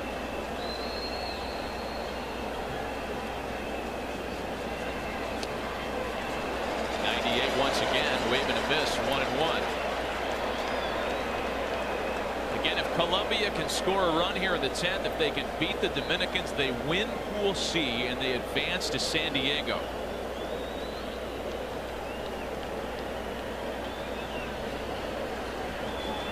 That means if the U.S. beats Canada tonight, the U.S. and the Dominican Republic would play a tiebreaker game on Monday to determine who else advances. As far as Canada is concerned, the only chance they have to advance is if the Dominican wins this game, and then they can somehow survive the tiebreaker formula.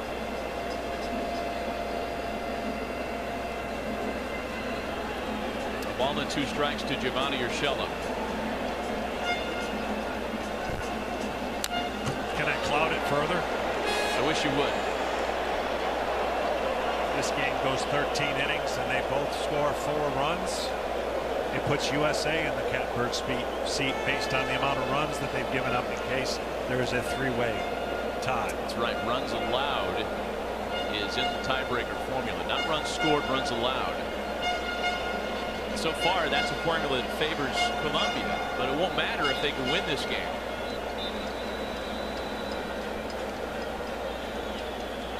It's an average of runs allowed per inning. In the teams you're tied with. Right. Just against those teams. Why couldn't I figure out my schoolwork like I figured out this WBC pool? I don't know, but if there was a complicated scenario that was laid out when this thing started, you knew we'd get there. Yeah.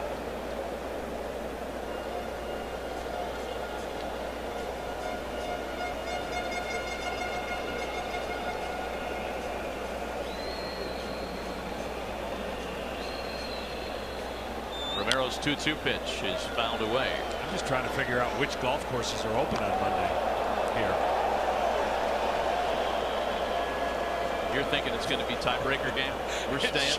It sure feels like it. It's going to make for a really tough schlep on Tuesday because we'll get up and head to San Diego in the morning and open that pool that night. People will understand. There will be sympathy for anything we don't produce based on sleep deprivation. Yeah, let's start putting it out there now. It's going to be sloppy. We're not talking about the game. We're talking about us. 2 balls and 2 strikes and a big swing and a miss by Urshela. Nothing south of 97 miles an hour there by Enny Romero, and there's 1 away. After he threw this pitch, he had this look on his face like, what you talking about, Willis? 99 upstairs.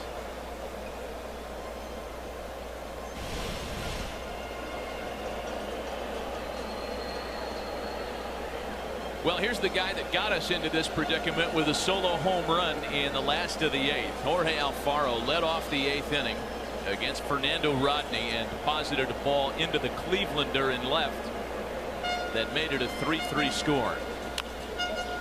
Soft liner jam shot. Santana's able to get to the bag no problem for route number 2.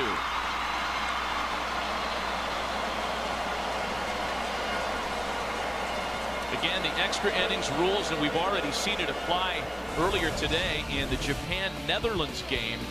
If we get to the 11th tied and we're 1 out away from that fate, each team will start its half inning with runners at first and second. And it'll be according to the batting order who recorded the last outs. Those will be the base runners. In an effort to expedite scoring, save bullpen arms, and it's actually an idea that Major League Baseball is kicking the tires on for a date down the road. I like it as long as those runs aren't charged to the pitcher. Right? How are you going to do that? All you do is you charge the runners that he faces at the plate. If those guys score, not the runners he had no bearing on. So the runners are free. They're unearned. Yeah. All right. You can't charge them to a poor guy that comes in trying to get out of a tough situation. A ball and a strike to count to Efrain Contreras, making his first plate appearance after coming on defensively. And again, this is a game in which Colombia has lost 2 of its starting players to ejection. Both Tito Polo and first baseman Ronaldo Rodriguez rejected after the controversial play at the plate that ended the 9th. A play, by the way, that we believe the crew got right.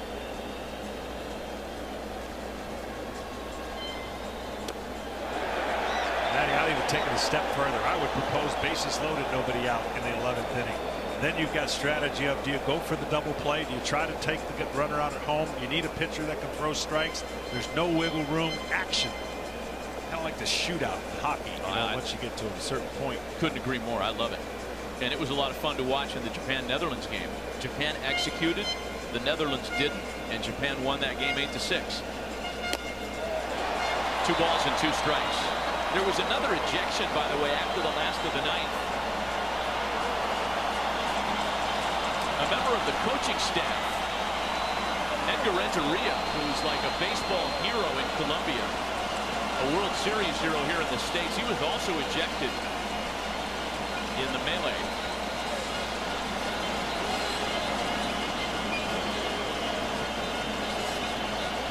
Two balls and 2 strikes to Contreras.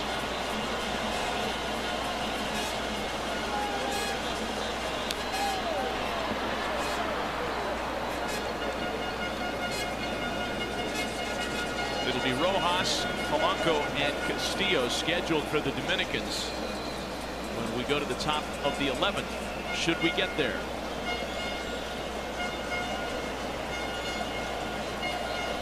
Still on tap later on tonight, 7 Eastern, the U.S. and Canada.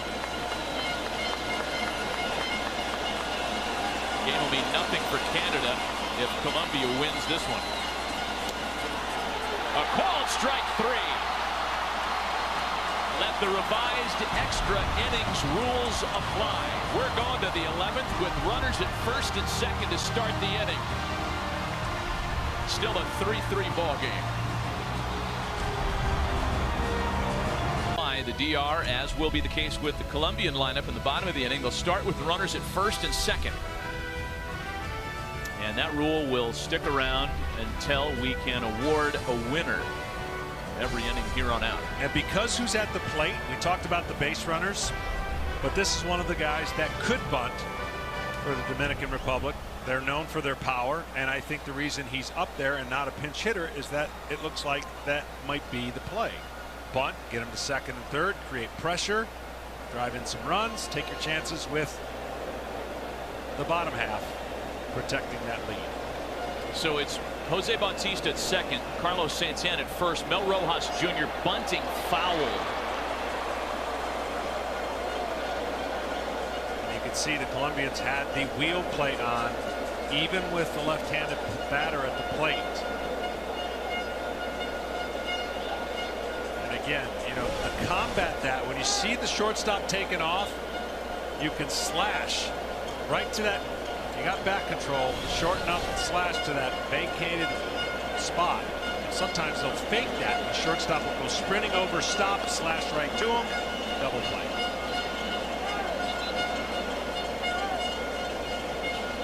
William Cuevas pitched against the U.S. in Colombia's heartbreaking loss to the Americans on Friday night. An ERA just over 4 is Red Sox property between Double and Triple A last year.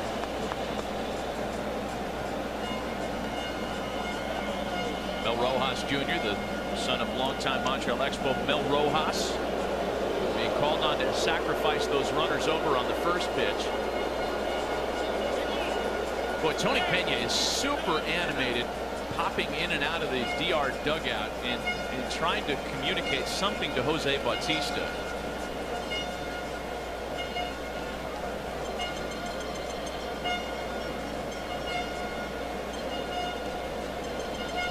This is all new ground for everybody. It's the first year of this rule, and again, it's one that Major League Baseball is considering for some time down the road. Nothing is near, nothing is imminent. I think the first step would be get this in play for the All-Star game. Every inning. Starting in the 10th in the All-Star game? Yeah. Oh, starting in the first. Yeah. Cuevas is going to look Bautista back to the bag. You know, it might not seem like a big deal to fans, but I think to start an inning when you're on the mound and you see guys at first and second, it's not like you're inheriting a fresh inning. This is a different experience for somebody on the mound.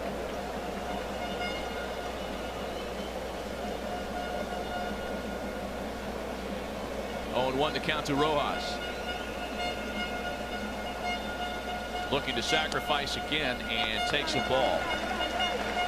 This is where Japan is so fundamentally sound. We saw it earlier in the tournament this morning. I mean, they made this look easy. First and second, first batter sacrificed. The very next hitter singled in a run.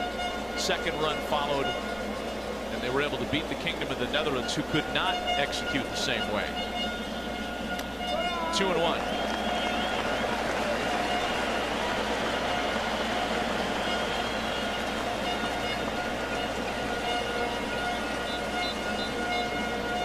Over 7 innings of scoreless relief by the Colombian bullpen. They have been fantastic in this game. Rivers has got to make a pitch right here. Can't get to 3 and 1, and then they can take the bunt off. And the bunt's down and executed perfectly.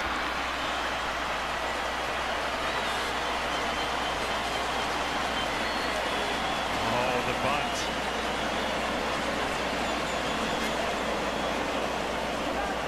Right, Brian Kenny, the bunt. The lost art.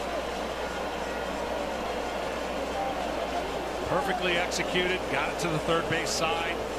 Now the pressure on the defense and the strategy of what you really want to happen. Do you allow 1 run with the confidence that you can score 2, or do you try to play the infield in, which therefore creates a bigger inning? Right now they're going to play the infield back,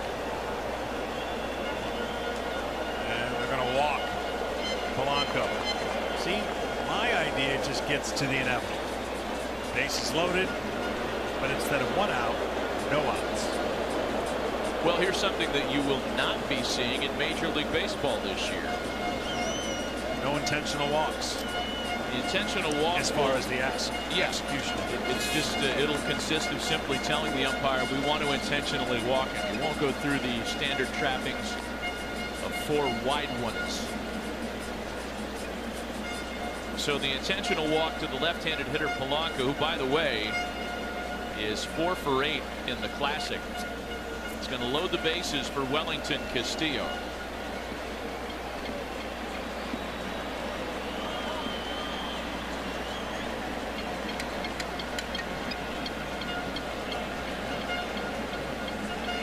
By the way, in terms of the pitch count rules in the World Baseball Classic, those intentional walk pitches do not count toward the hard cap.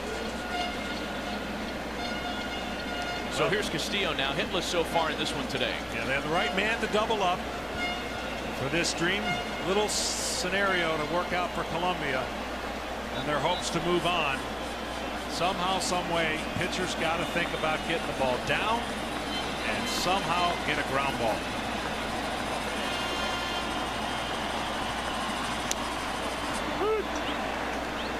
The pressure is really on the Dominican Republic to score here, because if flirting with being walked off is tough enough, they'll go to the bottom of the 11th should they fail to score, knowing that a base hit could win the ball game.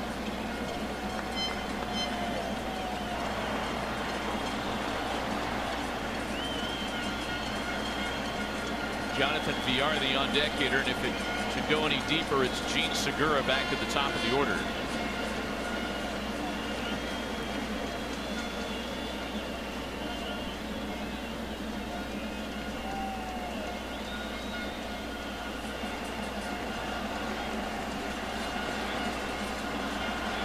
Cuevas deals the 0-1, lined into left. It's going to bring in at least 1.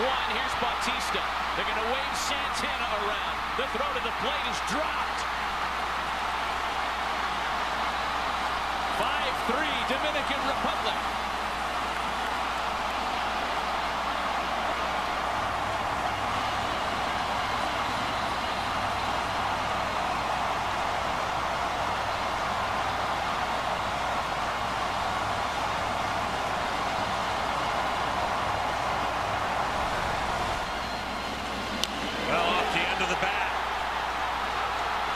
Just enough. And now the mental challenge of dealing with the 2 runs they just gave up. They're going to get the same opportunity. Unfortunate, did not catch the ball there at home plate. Looked like he would have been out. Another good visit by their pitching coach just to reset the mind and focus.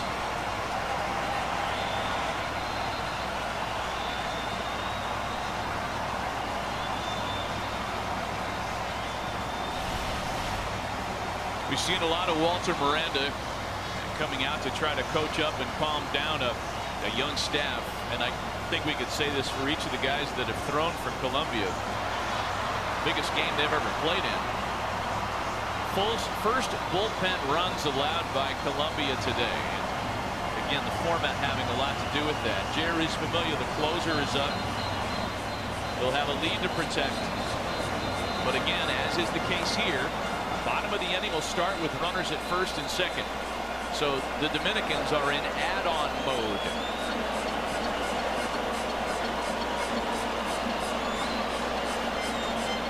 Jonathan Villar now. 1 for 4 tonight. And it has turned into tonight. Game that started at 12:30 Eastern. Seems like 20 minutes ago.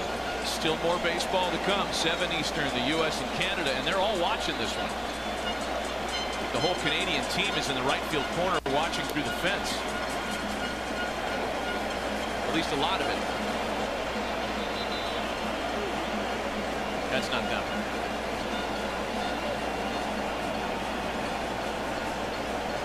Now maybe they've gone into the clubhouse. Can't find them now. They snuck out to take a look earlier.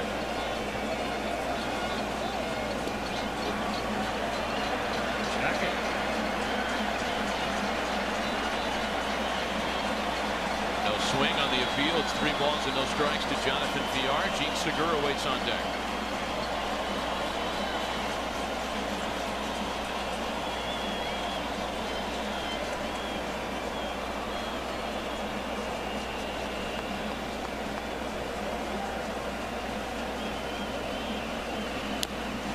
If this ever did become part of baseball, I'd be intrigued to see who has the advantage, whether it's the top half or the bottom half. It's like college football and the overtime. You know defensively what you have to do when the other team has the ball, right? It changes your strategy. I wonder over time, would the team that push pressure on you in the bottom half have an advantage, or would the home team with the strategy of what they have to score have an advantage? Ball 4 to Villar. I'll tell you what I think about that. In football, you have a choice to either kick it. You're the first team that gets the ball. You have a choice. Yeah, kick it or try to go for the touchdown. You just got to score as many as you can if you're the team on the top of the inning. Yeah, but we've seen now twice in one day, the team at the top of the inning bunted to prepare to score, scored 2, and then in the bottom half, the bunt doesn't come into play. You're thinking about scoring more runs. So it'll be interesting to see if they get out of this what Columbia does. Probably won't bunt. First pitch to Gene Segura, dumped into center field. It gets over Contreras, and that's going to score them all. A 3-run double, and the Dominicans open up the biggest lead of the afternoon.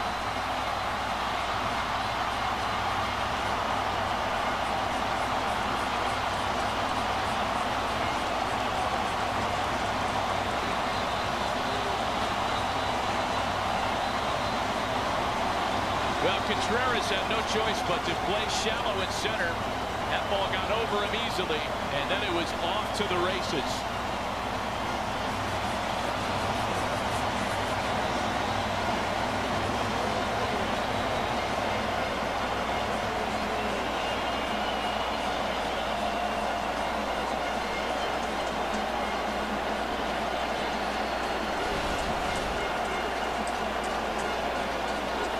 Breaking ball over the middle of the plate, hangs. Segura knows as soon as he hits it, he's getting it good.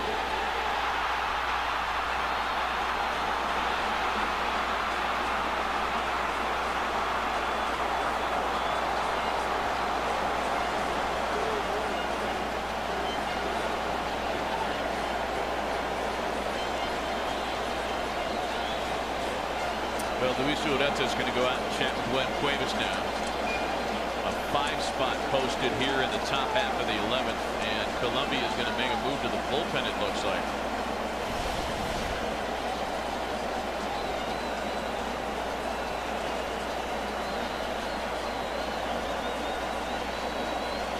A pitching change. 7th pitcher of the game on his way in for Colombia. We'll be right back. Bottom of the 4th, Carlos Correa got all of that, and he knows it. A 3-run homer gives Puerto Rico a 7-3 lead over Team Italy. Let's get you back out to Miami. All right, Heidi, thanks. Here in Miami, the scene is electric. 5 runs for Team Dominican Republic. Jean Segura's bases clearing 3-run double has made it an 8-3 ball game.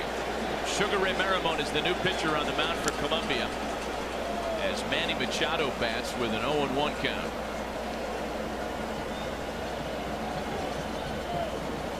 Sugar Ray Maramon pitched in Korea last year.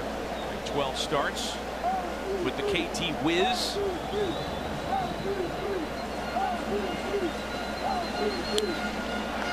He's out in front of Manny Machado, 0-2.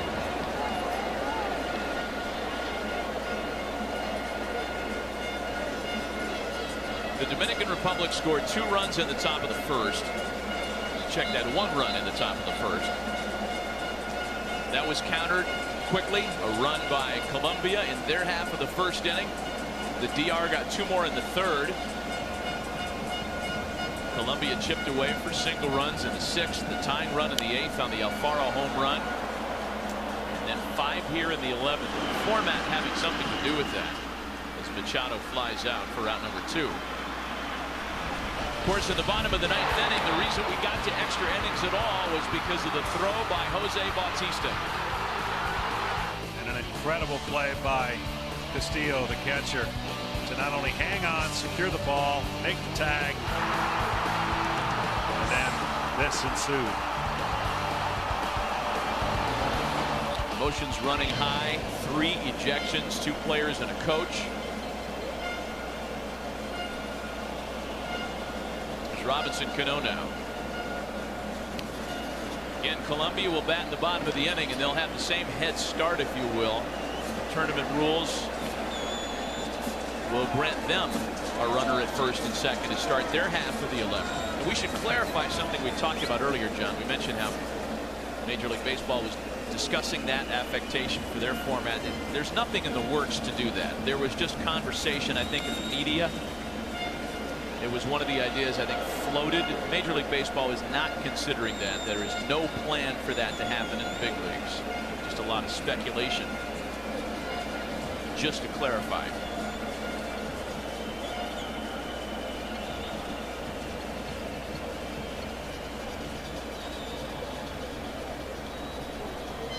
Two balls and no strikes to Robinson Cano. So for all the discussion we were having about the tiebreaker format, what happens if Colombia wins, now that the Dominican Republic has a 5-run lead, we can talk a little bit more about what happens if the DR wins this game tonight. They would advance to San Diego. Colombia would wait around to see what happens between the U.S. and Canada. If the U.S. wins, then there's no complicated math. It's the U.S. and Dominican that move on.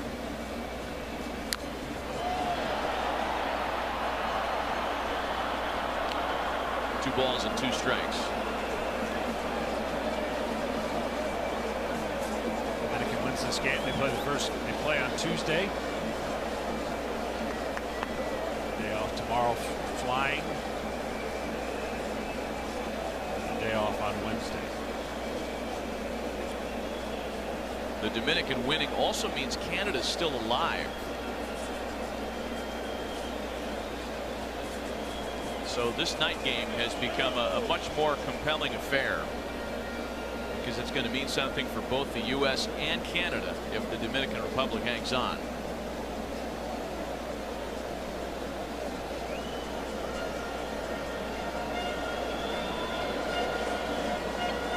2 balls and 2 strikes.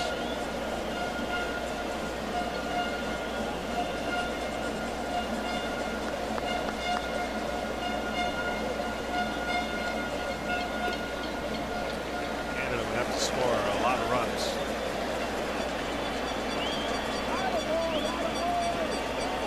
To have favor in the tiebreaker rules.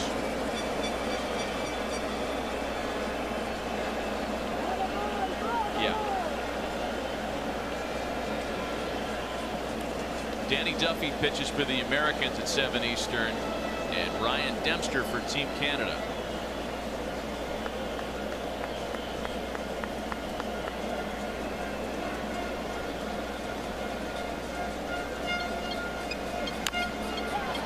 And Cano gets one through the wickets of Urshela. Segura scores a 9th run. 9-3 Dominican.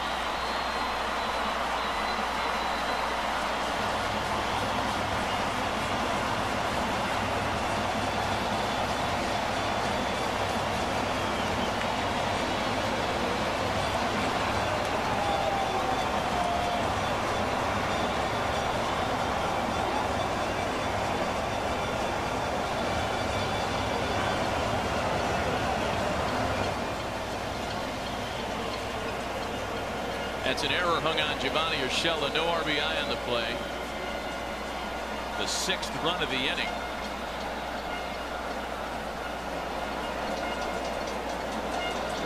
And now Jose Bautista, one of the Dominican heroes tonight.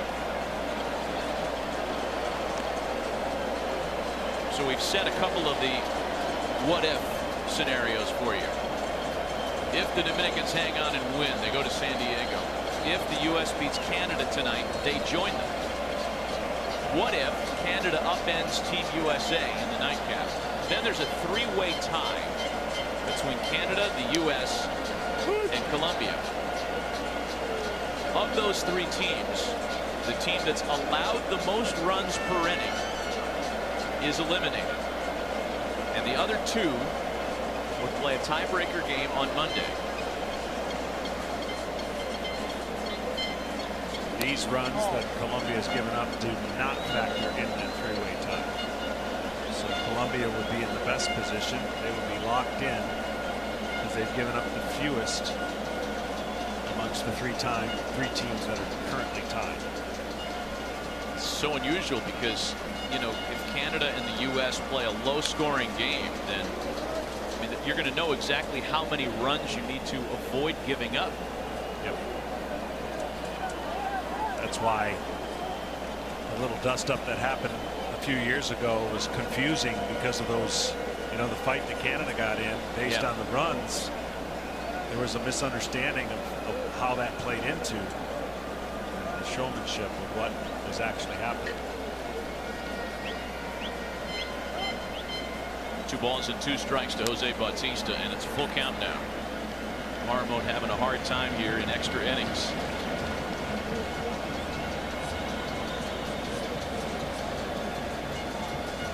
Jerry's Familia's been up forever in the Dominican bullpen. He closed out the comeback win over the U.S. yesterday. Here's the 3-2. And Bautista serves a base hit in the left.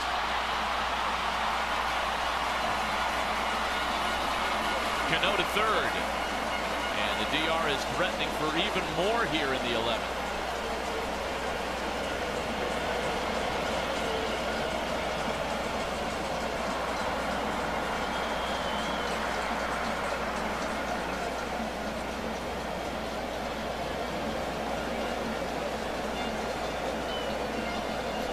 Colombia is going to make another change.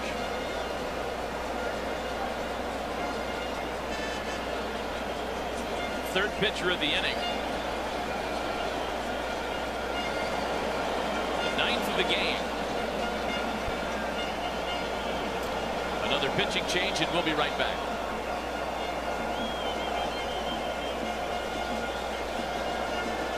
For young William Cuevas. He will yield to Greg Napo, the 8th pitcher used by Team Colombia.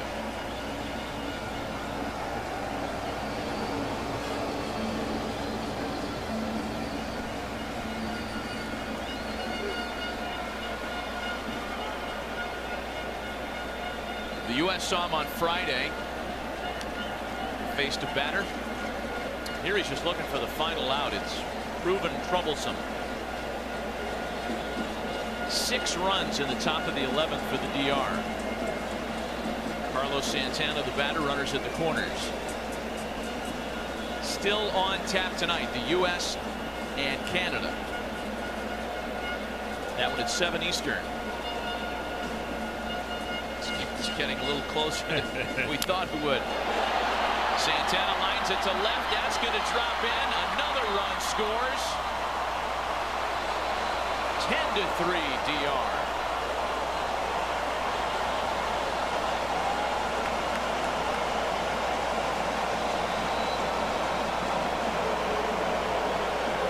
It doesn't feel like it for Colombia right now because, believe me, I mean, they were 90 feet away from winning this game outright.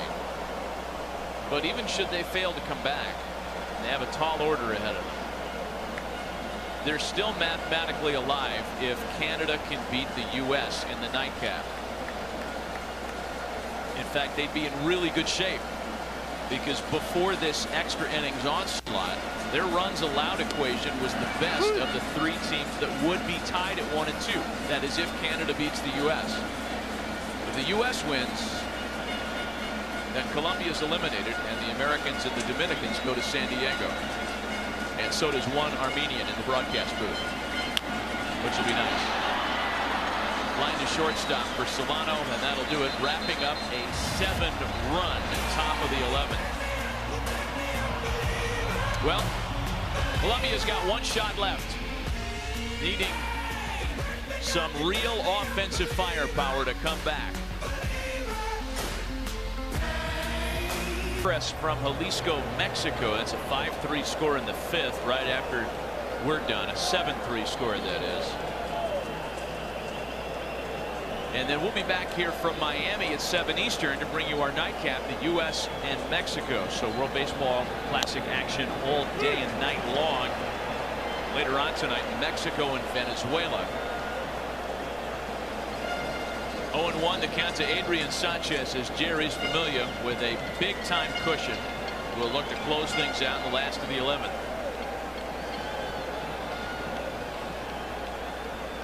The doubleheader. It's just an impossible thing to try to guess how these games are going to go. We have turned into a long one here. And when we got here, we thought, wow, that's a lot of time between doubleheader games. But as it turns out, we've needed that cushion. There's Mauricio Ramos now, first and second with 1 gone. Well, Matt, you and I have done some epic games. 100 innings in the playoffs and stuff like that. This has got to be one of the longest WBC games that has been played, I would think. Well, we're getting on 5 hours. At 12:30 something, we'll be 5 hours old. 4:42 and counting. Were you told there was another game before you got here today? No. Neither was Cliff Floyd working the world telecast. No, I knew. I had completely prepared for it, but old Cliff did not get that memo.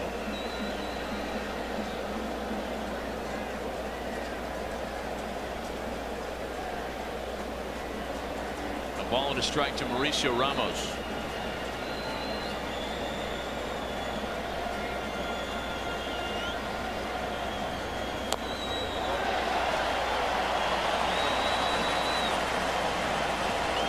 There's Cliffy, Uncle Cliffy on the left. Scott Braun handling play-by-play in the middle of the shot. Cliff right now is contemplating the fact that at the start of the year, the longest World Baseball Classic game ever was 4 hours and 37 minutes. As we mentioned, this one's already 4:42, so I think this has been the longest so far in the tournament. I don't know. You know, actually, South Korea and Israel played some really long ones last week. 2 gone here in the last of the 11th.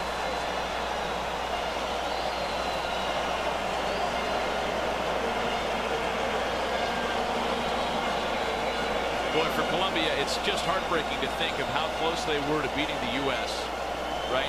Yeah. And losing extra innings. How close they came to slaying the giant here in this ballgame. Inches. Play at the plate. I mean, this is a team that was a couple of moments away from being 3-0. Instead, they're an out away, a throw away from dropping to 1-2 and really needing some help in the nightcap. The Dominican Republic, all its firepower coming together in the top of the 11th, scoring 7 big runs to punch their ticket to San Diego.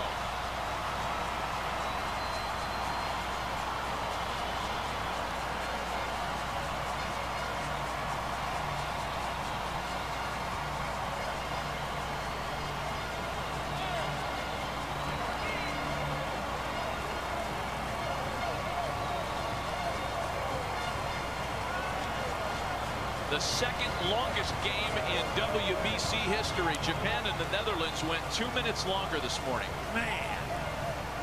And it was worth the wait to the folks from the Dominican who are here. Another sold-out crowd. A 3-0 run through pool play. And they're moving on.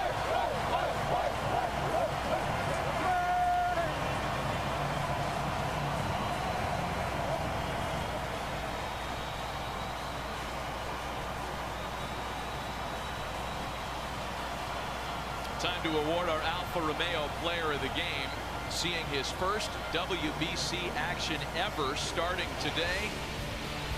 One of the newest Seattle Mariners, Gene Segura, whose bases loaded triple in the top of the 11th, sealed the deal. Part of a 7-run outburst and a 10-3 Dominican win.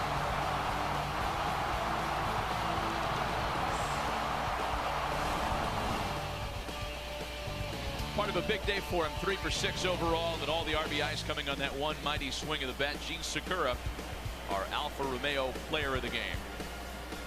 Well, for Colombia, John, they're playing the waiting game now.